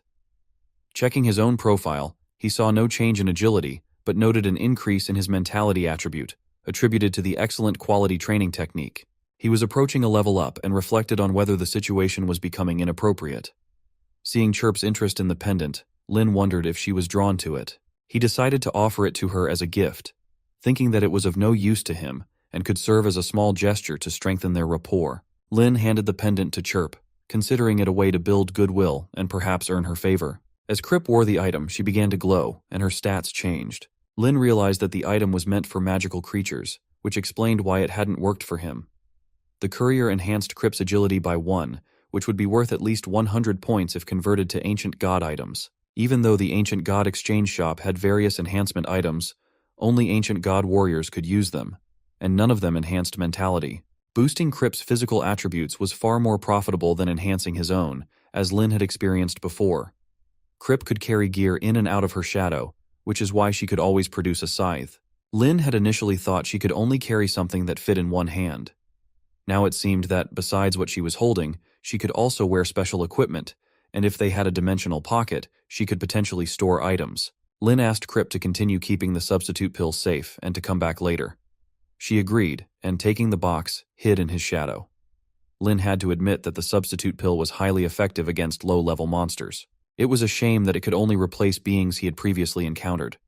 Otherwise, summoning the great ancestors of the forest goblins would make completing tasks a breeze. Then Mia arrived to find Lin and asked how he was. Lin thanked her for her hard work and explained that he was Lin, so she didn't have to be confused by his changing appearance. Mia looked him over and remarked that he looked quite disheveled. Lin noted that the air felt oppressive and suggested they leave quickly. Mia agreed. And as they exited, Lin explained that he had finished the interrogation and that the Nameless One had confessed to his heinous crimes. From now on, no matter what noise the Nameless One made, they were to ignore it, and no other forest goblins were allowed to visit him or prevent anyone from healing him. A goblin replied that there was no need to worry. Such a criminal who opposed the nobles would suffer appropriately.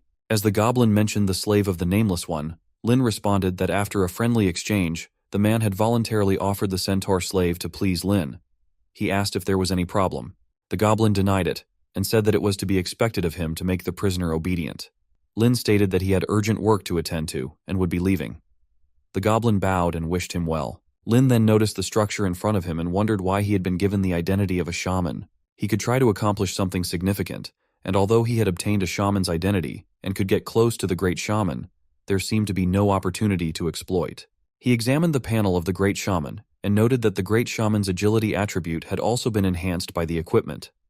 The pendant was more advanced and could increase agility by 2 points. After reporting his work, Lin left the temple to continue with the disruption plan that Fang had set before leaving. The scene shifts to a goblin base where 2 warriors were tied up with ropes. The first boy told the second that he had warned him not to go too deep, but the second boy hadn't listened. Now they were both doomed. The first boy had never been in such a situation before. The second boy shouted for him to shut up, saying that if the first boy hadn't run away at the last moment and messed up their formation, their squad could have held out until reinforcements arrived. As a goblin approached to execute them, Lin arrived and asked them to wait. The goblin saw him as Fang and wondered why Fang was there. Lin realized he had originally come to incite the goblin warriors, but hadn't expected to stumble upon the scene involving the human captives. Centaur girls were kind-hearted and couldn't accept such things, so for her sake, he felt compelled to intervene. He then inquired about what was happening. A goblin replied that their squad had been patrolling near the tribe when they encountered a group of bipeds. After a bloody battle, they had captured 2 live bipeds and were preparing to sacrifice them to the great ancestors. Lin considered that other ancient god warriors had already explored the area near the Thunder tribe. The first boy, whom Lin appeared to see as a goblin, pleaded with him, asking to be spared. He offered to serve as their slave, revealing that he knew the location and defenses of the ancient god warriors' camp and could guide them. The second boy questioned the first intentions and whether he was planning to betray the warriors' alliance. The first boy replied that he had no loyalty to the alliance and that Lu had only given him a few points, expecting him to risk his life for so little. Lin thought that forming an alliance and giving points to weaklings to strengthen them was not typical of Lu. The second boy called the first one an idiot and asked if he wasn't afraid of failing the main quest and being wiped out by the ancient gods. The first boy responded that he would take as many of them down with him as he could. Lin wondered if Lu had discovered that the main mission required him to deal with the entire forest goblin tribe.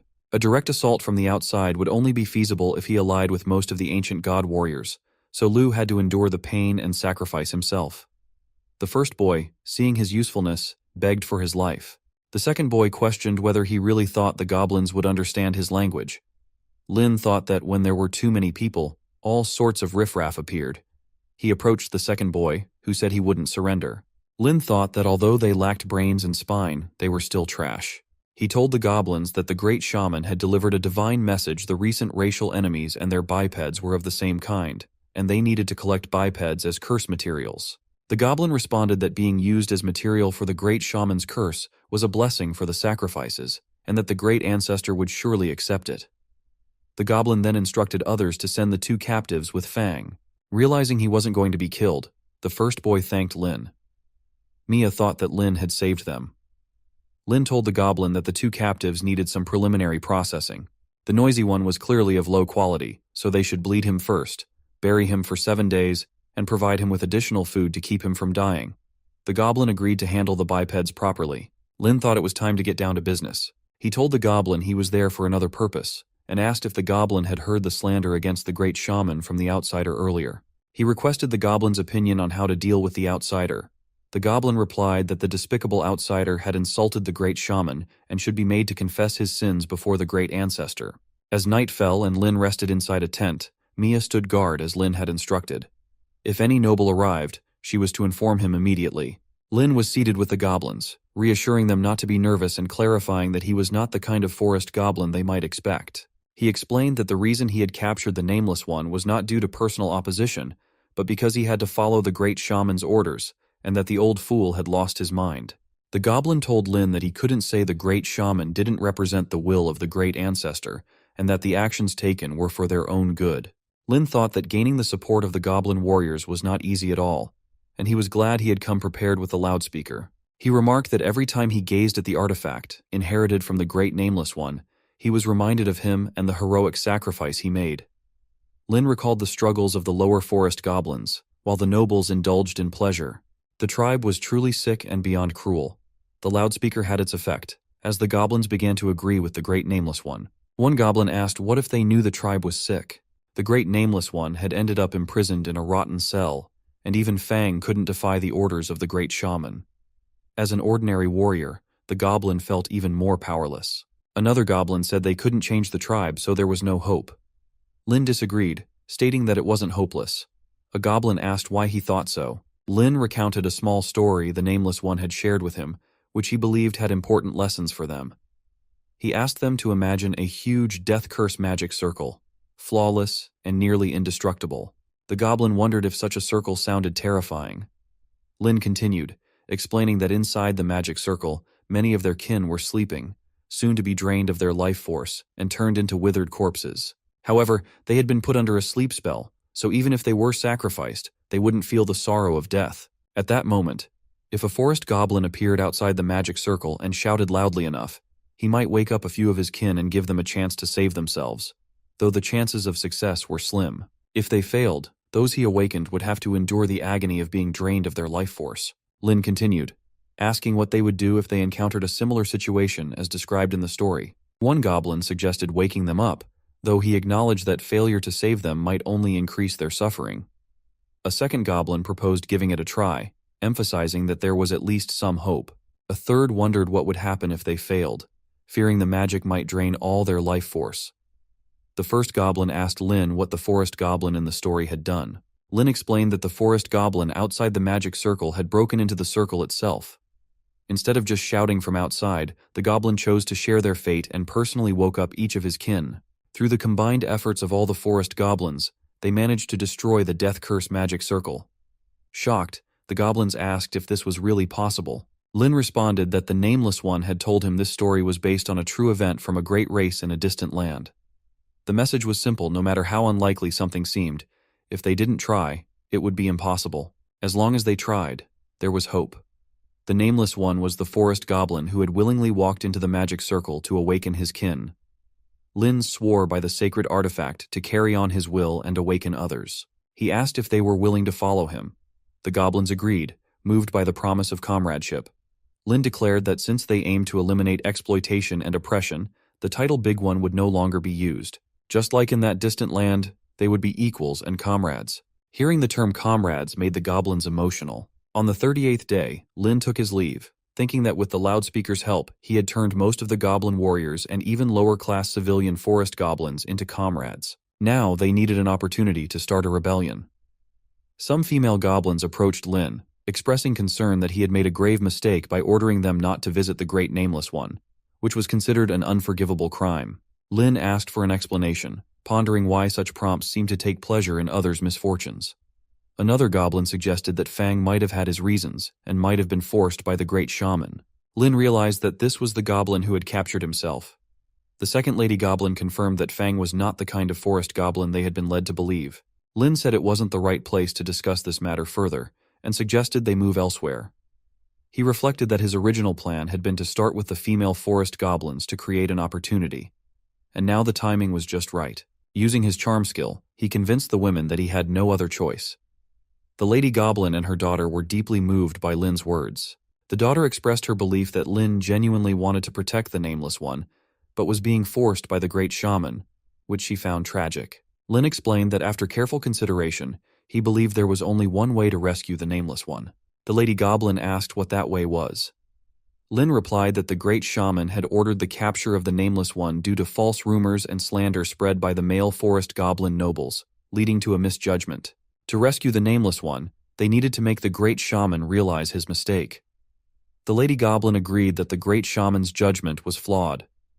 The daughter asked how they would inform the great shaman of this error. Lin suggested that they should use the ancestral war drum to speak up for the Nameless One in front of all the forest goblins in the tribe. The Lady Goblin worried about potential trouble from the despicable male goblins when they spoke up. Lin assured her that he would handle the nobles and swore by the sacred artifact inherited from the Nameless One that he would save them. The daughter thanked Lin and agreed to work together to rescue the Nameless One. After making this promise, Lin visited the male forest goblin noble, not to persuade, but to inform. The goblin noble asked Lin what he had to say. Lin explained that the spineless nobles were plotting to rescue the Nameless One, who advocated for the common people and collaborated with outside enemies to topple the great shaman. Lin swore by the trophy he had taken from the Nameless One that he was speaking the truth. Another goblin thanked Lin for his early warning, which had allowed them to prepare and suppress any immediate threats. On the 39th day, the Lady Goblins rang the ancestral war drum, declaring that the great shaman had been deceived by traitors and that the Nameless One was innocent. They demanded his release and called for justice. Lin, hidden in the bushes with a goblin, observed the scene. The goblin suggested they go and support the Lady Goblins, noting their efforts to save the Nameless One. Lin replied that their goal was to rescue people and eliminate exploitation, not to engage in internal conflict. He hoped that by shouting and appealing, they could persuade the nobles. If the nobles showed up, it might appear as though they were trying to use violence to force their surrender, potentially leading to fierce resistance and internal conflict, which would be counterproductive. The goblin agreed, acknowledging Lin's strategic thinking. However, a leader goblin arrived, shouting for the disturbance to stop. He declared that ringing the drum without permission was a serious crime, and questioning the great shaman was an even graver offense. He commanded the guards to arrest the Lady Goblins. The Lady Goblins were bewildered and questioned why this was happening, especially since Fang had promised to help them persuade the nobles. The goblin leader believed that by dealing with the troublemakers, they could subdue the lower class and prevent further unrest. As the guards captured the Lady Goblins, one of them argued that as descendants of the great ancestors, they had the right to ring the ancestral war drum. Another Lady Goblin, whose father had been a close aide to the previous great shaman, demanded to see the great shaman himself. Lin's comrade Goblin asked how things had escalated to this point. Lin admitted it was his fault for underestimating the greed of the exploiters.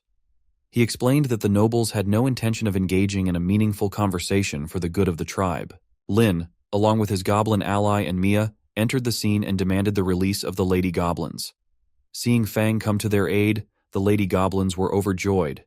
Lin then shouted at the goblins, expressing his disappointment at their deceit. He accused them of pretending to agree with the pleas for justice while setting a trap to imprison their comrades under false charges. The noble Lady Goblin, glaring at the male goblin who had come to arrest them, accused him of being deceitful. The male goblin, however, asked them to hear his explanation. Lin instructed Mia to shoot. Without hesitation, Mia loosed an arrow aimed at the male goblin, intending to kill. Lin turned to his comrades, announcing that reasoning with these corrupt goblins was futile. They had been tricked, and there was no more room for negotiation. He commanded them to follow him as they stormed the prison to rescue the Nameless One. With determination, they began moving towards the prison. Lin's thoughts raced with the realization that the fire of mutiny had been ignited. Now, he was eager to see how the great shaman would respond to the growing unrest. They arrived in front of the great shaman's area and loudly protested, demanding the release of the Nameless One, an end to the exploitation, and justice for all. An arrow was fired at Lin, but one of his comrade goblins quickly pulled him out of the way, saving him from harm. The guards arrived, warning them to stop or face death without mercy if they advanced any further. The noble Lady Goblin noticed Fang among the guards and expressed surprise that he had returned from his mission to search for their racial enemies. She questioned why he was back now. Lin saw this as an opportunity. Despite Fang's power, Lin knew that if he could provoke internal conflict among the forest goblins, it would be advantageous. Maintaining the morale of his supporters was crucial. Using the loudspeaker, Lin addressed the gathered goblins. He challenged the idea of Fang leading the elite cavalry to block their path, suggesting that if the will to resist, awakened by the Nameless One, was strong enough, they would never retreat. His words stirred the crowd and the goblins rallied, refusing to give up their fight. The atmosphere was charged with defiance and determination, as Lin and his followers prepared to face the impending confrontation. At the top of the tower, the great shaman was informed of a dire situation. A goblin reported that Fang, along with forest goblins bewitched by the Nameless One, had raided the prison. Despite Fang's efforts to suppress the rebellion with his own troops, The number of bewitched goblins was overwhelming, making it difficult to control the situation. A second goblin, visibly shocked, asked if the rebels were indeed bewitched. The third goblin, in disbelief, questioned how Fang, the great shaman's most trusted ally, could betray them. The great shaman, growing impatient, grabbed the collar of the forest goblin who had brought the news. The forest goblin, trembling, insisted that he was telling the truth. The great shaman ordered the shaman beside him to release the forest goblin and urged him to answer honestly. He noted that while many peasants might be deceived, they were generally powerless, so it was troubling that Fang had not managed to suppress the riot. The forest goblin explained that, in addition to the lower-class peasants, Fang was contending with middle-class warriors and several nobles who had also joined the uprising. Fury erupted in the shaman. He denounced those who had betrayed their noble blood, lamenting that such folly had led to this chaos. Another goblin pointed out that although they could summon new peasants through the Abyss Gate, losing warriors and nobles, who were the foundation of their tribe, would severely weaken their strength. The great shaman ordered the immediate use of the ancestral totem to preserve as much of the tribe's strength as possible, leaving the rest to be decided later.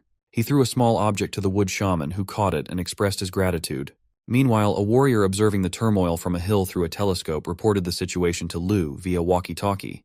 The warrior conveyed that the forest goblins were in disarray, presenting a perfect opportunity for a full assault. As the goblins clashed among themselves, the strategy was set. The first squad was to keep firing arrows, the second squad would chase down any retreating rebels, and the third squad was to follow closely to prevent any breakthroughs in their defense. The battle was set to intensify, with both sides bracing for the ensuing conflict. Lin's goblins charged forward, their determination palpable. Originally, Lin had planned only to incite internal conflict among the forest goblins to exhaust their forces. However, their combined combat strength had proven unexpectedly potent, even allowing them to gain an edge against the elite cavalry. Lin wondered if this newfound strength might be enough to directly challenge the great shaman and possibly even overthrow him.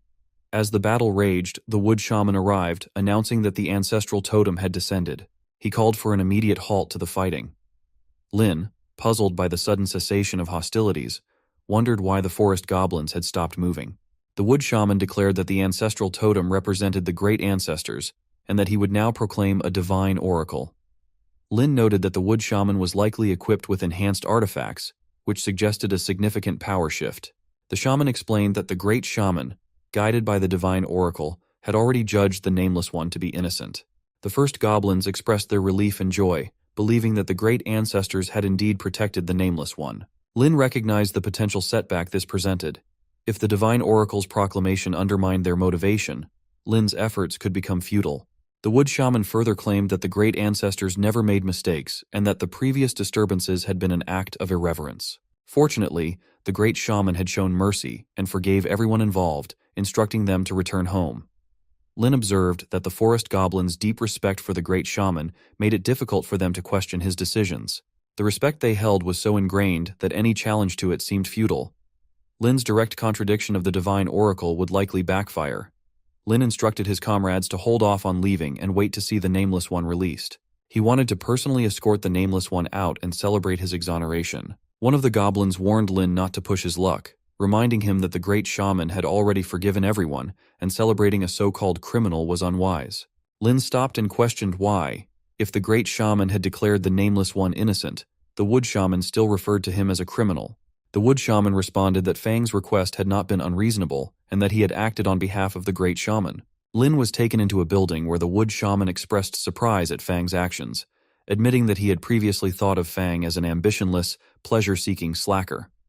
However, Fang's unexpected resolve had caught him off guard. As Lin considered his next move, the uncertainty of the situation left him grappling with how to proceed, weighing the challenges of dealing with a potentially undermined morale and the complex dynamics of forest goblin politics. Lin wondered what the wood shaman was babbling about. The wood shaman revealed that Lin usually acted like a laid-back loafer who only cared about having a good time, leaving the great shaman completely unguarded against him. In reality, however, Lin had always been ambitious, waiting for the right moment. When Fang saw the peasants rebel, he seized the opportunity to build momentum and overthrow the great shaman to control the entire tribe. Fang came close to succeeding, but his schemes were easily thwarted by the great shaman, who instead gained even more trust. Lin thought that they believed he was plotting a coup, but it was such a limited perspective. As they headed inside, Lin considered that if they started a battle there, they wouldn't have to worry about alerting the forest goblins outside. The wood shaman informed Lin that because of his rebellion, the wood shaman's power had increased significantly and advised him to leave the Thunder Tribe quickly, warning that the great shaman wouldn't spare him. Lin remarked that the wood shaman seemed to enjoy giving advice, and coincidentally, Lin was also a big fan of sharing his wisdom with others. Just then, Chirp attacked the wood shaman. Remaining calm, Lin continued that his words of wisdom were only for the departed, advising them to take it slow on the road to the underworld, where they might be able to accompany the best shaman. As he saw Chirp about to eat a pendant, he stopped her, saying that he had other plans for it and that she wouldn't be eating it. Outside, others wondered why Fang hadn't come with the Nameless One and eagerly awaited meeting the Nameless One. They thought the wood shaman had secretly revealed that after the root was quelled, the peasants would have to provide more food and perform more hard labor. The entire purpose of the mud-legged peasants' existence was to support the upper-class forest goblins. As for the useless nobles, since they sided with the peasants, the great shaman decided to remove them to the peasants as well, meaning that even high-ranking noblewomen would have to serve them obediently. A goblin noticed someone coming out. Another thought it best to finish the celebration quickly and then send the peasants home, so the riot could be considered over and they could settle accounts later. Lin was with the injured goblin, and others wondered what had happened inside the prison and what was holding Fang. Lin explained that the Nameless One was dead, having been tortured brutally by the shaman and suffered from the tribe's injustice. They were all shocked by this revelation. One goblin expressed disbelief, noting that aside from Fang, no Iron Root leader had interrogated the Nameless One and asked where the wood shaman was and why he hadn't come out. It was clear from the start that the great shaman never intended to let the Nameless One live, as the noble system set up by the great shaman represented the greatest injustice to the entire tribe. Lin thought it was clear they were not oblivious to such an obvious problem and swore to their great ancestors that he would avenge the Nameless One's comrade, overthrow the great shaman, and eliminate injustice. He realized that they were too enraged by the harsh reality to listen to any explanations, so he urged them to overthrow the great shaman, destroy the nobles, and avenge the Nameless One. He called for the death of those who defended exploitation and injustice, using their blood to honor their comrades. As the goblins attacked the guards, one of them called for a stop, sensing something was wrong. Lin thought that a dead forest goblin was more useful than a living one in this situation. Fueled by rage, the goblins began fighting each other and killing indiscriminately, with the ordinary goblins proving weak against the guards. Lin and his team approached the temple.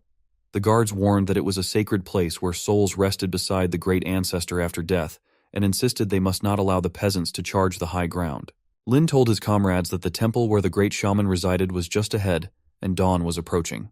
Lin thought that although the forest goblin troops led by the nobles were well equipped and had high morale, it would be impossible to break into the temple. He realized that he needed to seize the opportunity to destroy the portal and complete the main quest.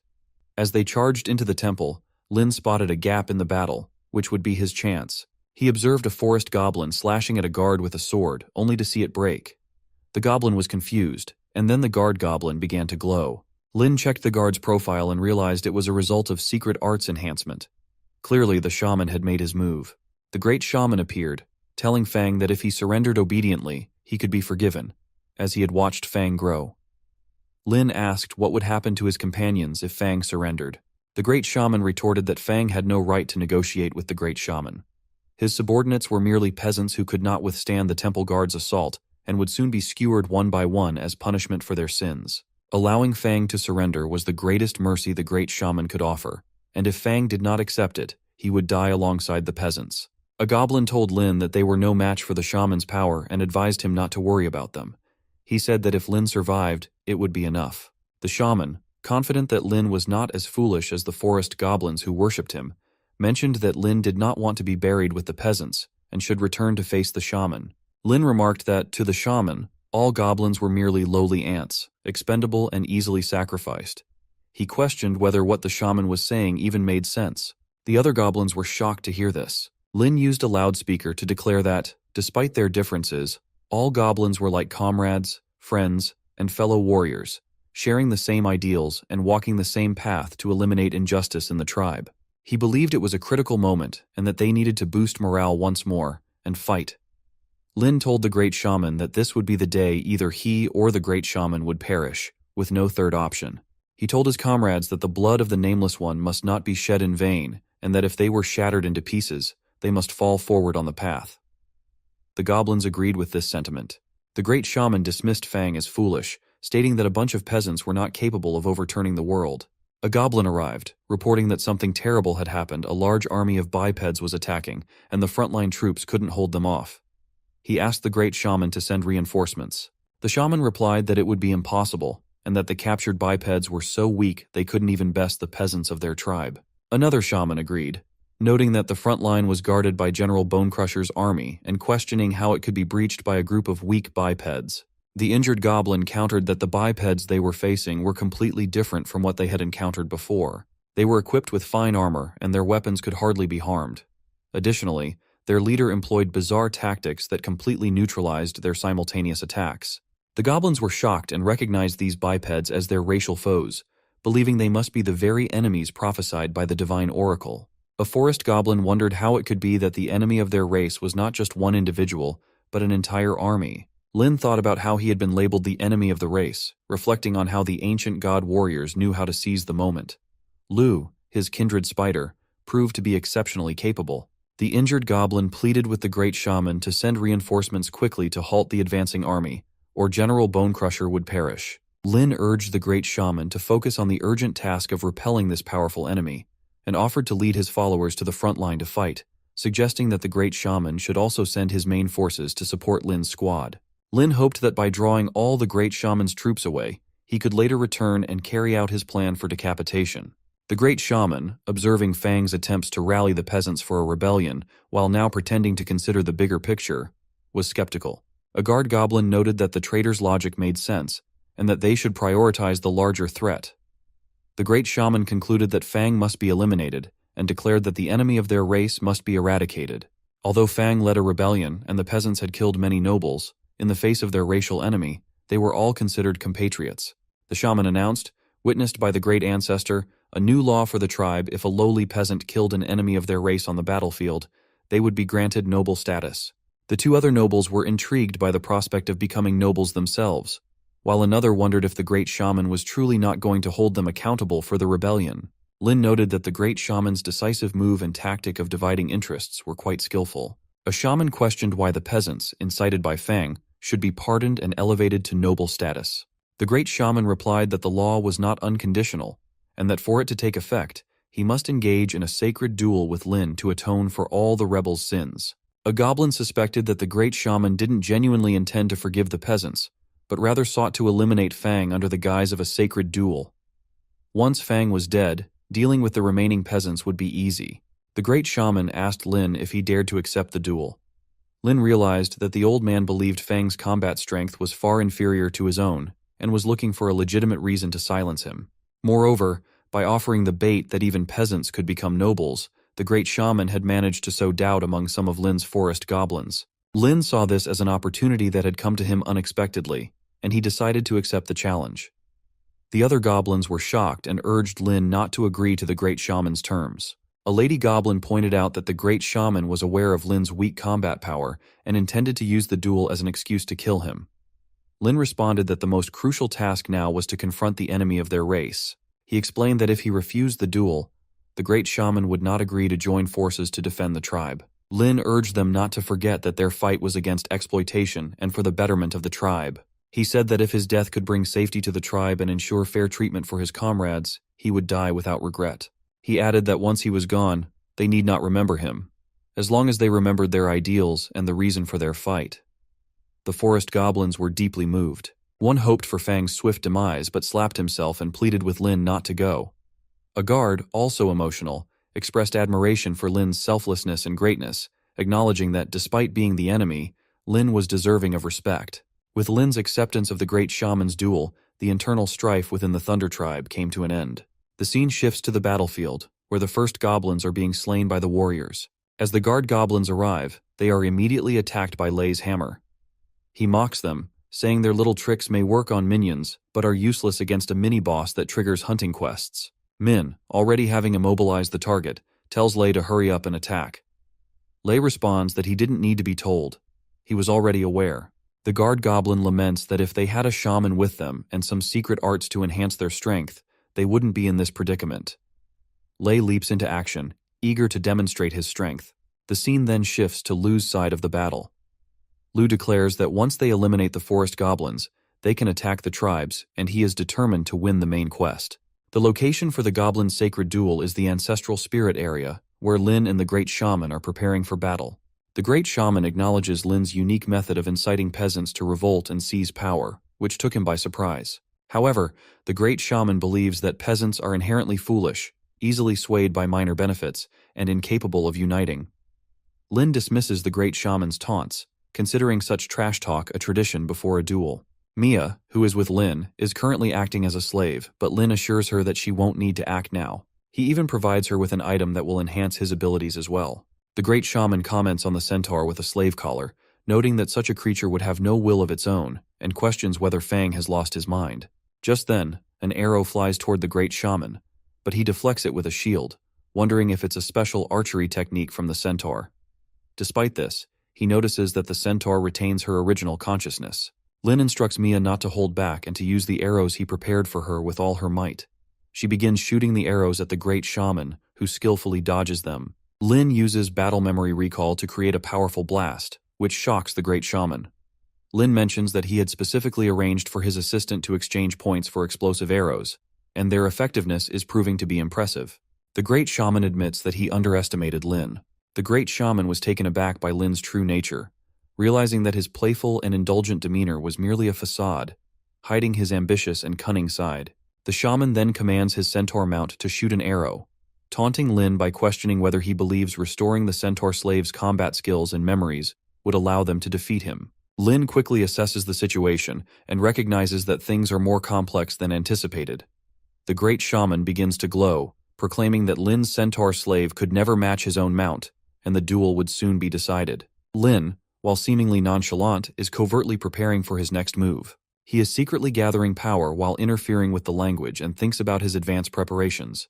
Explosive arrows bought with 5 points per set, each set containing 10 arrows, and he still has 9 left. Lin decides to use these to his advantage. He asks Mia to use the explosive arrows on the centaur. Mia hesitates, reluctant to target her own kind. Lin reminds her of their promise to seek revenge, stressing that sacrifices must be made, and even though the centaur is one of their kind, it is now their enemy. Lin reflects that while Chirp follows his orders without question, Mia still harbors doubts. Reluctantly, Mia complies and fires the explosive arrows. The arrows hit their mark, creating a powerful blast. Mia is astonished by the effect.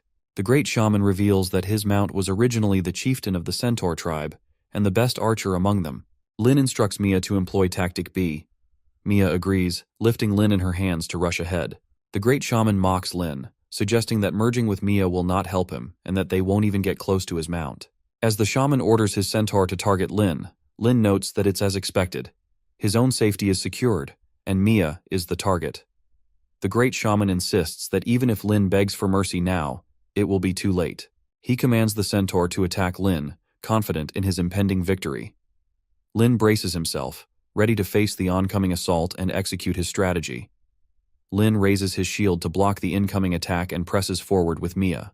The Great Shaman questions when Fang learned the secret technique that allowed him to use such powerful arrows. Lin tells Mia that this is their opportunity and directs her to shoot several arrows simultaneously at the Great Shaman.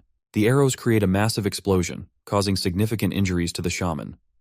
Despite the damage, the Great Shaman believes Fang's special arrows are exhausted and that he cannot defeat him now. As the smoke clears, the Great Shaman sees Chirp approaching, causing him to wonder where this unexpected monster came from and whether it's another one of Fang's tricks. Mia, confused and concerned, asks Lin what is happening. Lin recognizes that the situation is more complex than anticipated. The disparity between Chirp's strength and the Great Shaman's is vast, and even superior tactics might not be enough to bridge the gap. The Great Shaman declares that it is futile to continue, stating that his physical strength has been constantly enhanced by his secret technique, making it impossible for such a weak attack to harm him. He channels his ultimate secret art, completing the summoning of the Thunder Shaman. With the spirit power of the Great Ancestor blessing him, he becomes invincible. The Great Shaman then forces Chirp to retreat, demonstrating the overwhelming power he now wields. Lin realizes that the battle has become even more difficult, and that they need to rethink their strategy to overcome the Great Shaman's newfound invincibility. Chirp used her spiderweb to get to safety. The Great Shaman told her that she could attack with all her might, and he would show her the true blessings of the Great Ancestors. She looked at Lin, who shook his head in denial. He thought that, although it was just a personal guess and not certain, it seemed that each instance task arranged by the ancient gods had an instance boss. The instance boss not only set the attributes, but also possessed unique leader-level skills. Generally speaking, leader-level skills gave the instance boss a significant advantage in battle, but they also came with certain costs or major weaknesses. The Great Shaman was clearly the instance boss, and his leader-level skill was Thunder Shaman Summoning. If they could find the weakness of this leader-level skill, they might be able to defeat him with minimal cost. The Great Shaman said it was too late to be afraid now.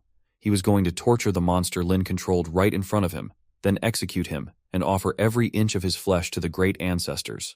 He would start with that arrogant monster who had just pointed a blade at him. Mia shot a lot of arrows, but they were all broken by the energy surrounding the Great Shaman. As Chirp rushed to attack, he used his powers to make her fall back with injuries. He told them that it was all useless, and their attacks were futile against him. Then he used his power to release a blast towards them. Chirp barely managed to block it. Mia was injured by the blast and thought she was going to die. Lin then stepped in to use his shield to block the attack. The Great Shaman said that the so-called power was nothing before him, and even if they saved it now, they would be slaughtered by him in the end. He asked if Lin was too scared to say anything now. Lin asked the Great Shaman if he had not moved even with his spirit power and all his tricks, and whether neither he nor his creatures had wavered. The Great Shaman asked if Lin was trying to say that he was a warrior and wanted to save face before he died. Lin replied that he was stating a fact. Even though the Great Shaman's leader skills were incredibly powerful, Lin had known about them for a long time. The Great Shaman was shocked that Lin already knew about his ultimate skill. He declared it impossible, asserting that he had been cautious all his life, and everyone who knew about that power had been killed. Lin commented that it was as expected from a forest goblin with a 12 mentality, and finally, the Great Shaman realized the truth. Chirp then attacked the Great Shaman, who wondered how she dared to use a finishing move against him. He unleashed the Mercy of the Goddess of Desire attack and noted that the power surge was approaching the strength he had gained from the spirit essence. He recognized that the creature's finishing move was explosive, channeling everything into a single strike, and concluded that if he could block it, it would be over. He told Chirp that the ancestors' blessings wouldn't be easily broken, and even if Lin's monster used all its strength, it couldn't breach his defenses. Lin responded that, as expected, the moment of narrow escape was when one might most likely let their guard down. Lin thought that the Spider Matriarch's leader skill, Mercy of the Goddess of Desire, was an explosive move that channeled all the body's strength into one strike. Detailed information from the attribute panel showed that the power of this move was based on the sum of strength and agility. Judging from previous trials, Lin surmised that the Great Shaman, bolstered by a leader-level secret technique, would be able to narrowly deflect the attack if he defended with all his might. Lin used the morale boost and urged Chirp to finish the attack. As Chirp launched her assault, the Great Shaman was stunned, finding it impossible to handle.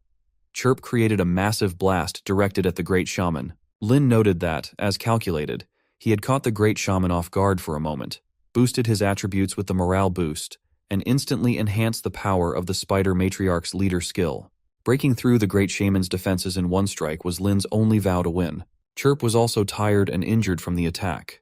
Lin wondered why he felt like he was freeloading, but he knew it wasn't the time for such thoughts. The priority was to loot the corpse for spoils. As he examined the Great Shaman's body, he noted it was clearly cut in two, yet it was divided into many pieces. He questioned whether the Spider Matriarch's leader skill was really that bizarre. Checking the panel, he saw that there was equipment that enhanced attributes, and realized he couldn't afford to miss it. He then asked Chirp if she was all right and reassured her that she didn't have to push herself. While searching, he found another Fang pendant. Could it be that all the goblin enhancement gear was just pendants? Seeing Chirp approach, he asked if she wanted him to put the pendant on her. She smiled, and he helped her put it on, thinking there was no need for the Spider Matriarch to remind him. The best gear was naturally meant for her. He noticed Chirp's agility increased by 1 point, and wondered if the Great Shaman's pendant was just more advanced in appearance, but with the same effect as a common one. When Chirp was about to eat the first pendant, he tried to stop her. However, she consumed it. Lin thought, setting aside the prompt, that the Spider Matriarch's agility attribute hadn't changed at all. Since she was currently gnawing on the Great Shaman's pendant, technically, it wasn't counted as equipping it. In other words, the Great Shaman's pendant might actually increase agility by 2 points, but that enhancement couldn't stack with a pendant that increased agility by 1 point. He told Chirp that since she liked it so much, she could treat it as a snack. Lin reasoned that since attribute enhancements from equipment couldn't stack, the replaced gear wasn't very useful. Additionally, the ancient gods hadn't enabled an equipment recycling feature, and monster gear couldn't be sold to players. Thus, using it to maintain the Spider Matriarch's goodwill was fine. He noticed in Chirp's profile that there was an XX in her power, and wondered if it was something unspeakable. However, judging from the prompt, the changes in the Spider Matriarch seemed beneficial for him, so he decided not to worry about any trouble. Then Mia called Lin, and he wondered if something had happened to her. She was very emotional, crying over the death of the centaur, and pleaded with Lin to save him. Lin realized that the centaur had only regained normal combat skills, but not consciousness. He had been controlled by the great shaman's secret technique to reenact battle memories. Lin apologized to Mia, explaining that there was no way to save the centaur. After being fitted with the cursed slave collar, his soul was already dead. Mia began to cry. Lin thought that both Chirp and Mia were injured, but still capable of fighting, so there was no need to rush. He told Mia that they had more important matters to attend to, and that they needed to destroy the altar at the center of the temple. As long as the altar existed, forest goblins would continue invading from another world, and disasters like the one that befell the centaur tribe would persist. Mia agreed, acknowledging that it was their responsibility. Lin admired her, noting that although her emotions were deep, she didn't let them hinder her actions in critical moments. Her simple-mindedness and kind heart made her quite suitable for a pact. The scene shifted to the goblins' army, where a general was being informed about the battle. The general instructed not to worry, advising that their peasants should die first to weaken the enemy before they would strike. A first goblin warned against recklessness, recalling Fang's reminder to fight for the tribe but not to be used by these exploiters. A female goblin suggested pulling back slightly and charging together as usual. Another goblin, whose eyes were red with anger, dismissed Fang's advice and claimed that they were fools. He argued that this was their chance to claim the heads of the bipeds and become new nobles, and they wouldn't give that up. He urged them not to let their chance to become upper nobles slip away, and despite any objections, he was going to lead the charge, insisting they kill the bipeds and become great nobles. Lin, along with Mia and Chirp, was making his way upstairs, fighting through the goblins. He wondered who would have thought that, in a battle where the tribe's existence was at stake, they still kept temple guards. This suggested that there was something of great importance in the temple. Lu addressed the warriors, telling them that ahead was the source of the forest goblins. He urged them to break through the goblin troops blocking their path, assuring them that completing this main quest, set by the ancient god, would be a victory for humanity. Each warrior was seasoned by battles filled with blood and sweat, and the battlefield was no longer unfamiliar to them. Now, with equipment blessed by the ancient god, they had entered the realm of the extraordinary. Jing admired Lu's inspiring speech, thinking that if an ancient god warrior originally had a combat power of 5 points, that speech would have at least doubled it to 10 points. Lu continued, stating that for the decisive battle of the day, they had made ample preparations and had the blessings of heaven, favorable terrain, and unity among humans on their side. The advantage was theirs. As the goblins began their attack, Lu told them that the battle would take place there and urged them to charge. The warriors rushed into battle with the goblins. Meanwhile, as Lin reached the top of the temple, he found himself caught in a shield. He noted that they hadn't triggered any shield mechanisms along the way, suggesting there were no traps, but they still needed to destroy it. Suddenly, he saw a tombstone glowing and releasing a powerful energy that infused the goblins who were battling the warriors. The goblins felt their strength increase as if the great ancestors were protecting them. A warrior remarked that the forest goblins had suddenly grown stronger. Lu explained that the goblins' combat power had indeed increased. He realized that if they didn't take action, even if they won the battle, they would suffer heavy losses and end up with no one left to manipulate later. He announced that command would be transferred to Zheng, and that the battle must not be lost. Lu would lead the charge from now on. Someone asked if Lu was trying to sacrifice himself. Lu urged everyone to follow him to eliminate the goblins. The scene shifted back to Lin, who thought that although he wasn't sure what the black aura was or what it did, it clearly didn't bode well. Regardless, his focus remained on destroying the altar to claim the main quest reward and then get out. He asked Chirp to smash the altar. As she rushed to attack it, the altar cracked, emitting a powerful aura towards Lin. Lin realized that the black aura was indeed harmful, and that the energy required to block it with the shield was alarmingly high. He noticed that neither Mia nor Chirp had any shield protection, and in such a dense black mist, they were potentially in danger. To his surprise, Mia seemed to be affected by a foul odor, but Chirp appeared unaffected. Lin concluded that the aura was harmless to the monsters, and might even be beneficial to them in some way. As the mist dissipated, Chirp and Mia approached Lin, asking if they could help Chirp. Lin reassured them not to worry, stating that Chirp would be fine. He reasoned that since the black aura could aid the monster's growth, there was no need to avoid it. However, although Mia's injuries were healed, she hadn't gained any benefit from the black aura. Lin checked Chirp's profile again and wondered what the X denoted. He vaguely remembered a prompt mentioning the creation of XX, and wondered if they were related. Lin felt a strange sensation at the mark on his hand, and realized that even without the prompt, he could sense that Chirp's condition was deteriorating, and she could no longer absorb any more of the black aura. He instructed Chirp to completely destroy the altar, and then they would leave. As Chirp attacked the altar, Lin asked Mia to assist as well. Seizing the opportunity, Chirp struck the altar, shattering it. On the battlefield, the goblins' strength returned to normal as their overstrength faded. Lu informed his warriors that the goblins would now be unable to defeat them, urging them to charge. A goblin noted that something was wrong and suggested retreating to avoid certain defeat. Lu checked the quest screen and announced to his warriors that they had completed the first phase of their mission. He instructed them to follow him into the village to finish the remaining tasks and claim their rewards. The warriors were elated by the news. In the temple, Lin confirmed that the black mist was indeed linked to the altar and would disappear once the altar was completely destroyed. With the main quest completed, it was time to assess individual contributions. Lin noted how quickly things had progressed and remarked that Lu's team was exceptionally strong. He speculated that they would soon advance to the Thunder Tribe, so he needed to retreat quickly. As Lu and his team ascended the temple, Lu reflected on their achievements. He had invested many points and even engaged in frontline combat to secure the highest rewards for the main quest. The team awaited confirmation of the quest's completion and the calculation of individual contributions. Lu was shocked and puzzled, questioning how the quest had been completed when he hadn't yet found the twisted route.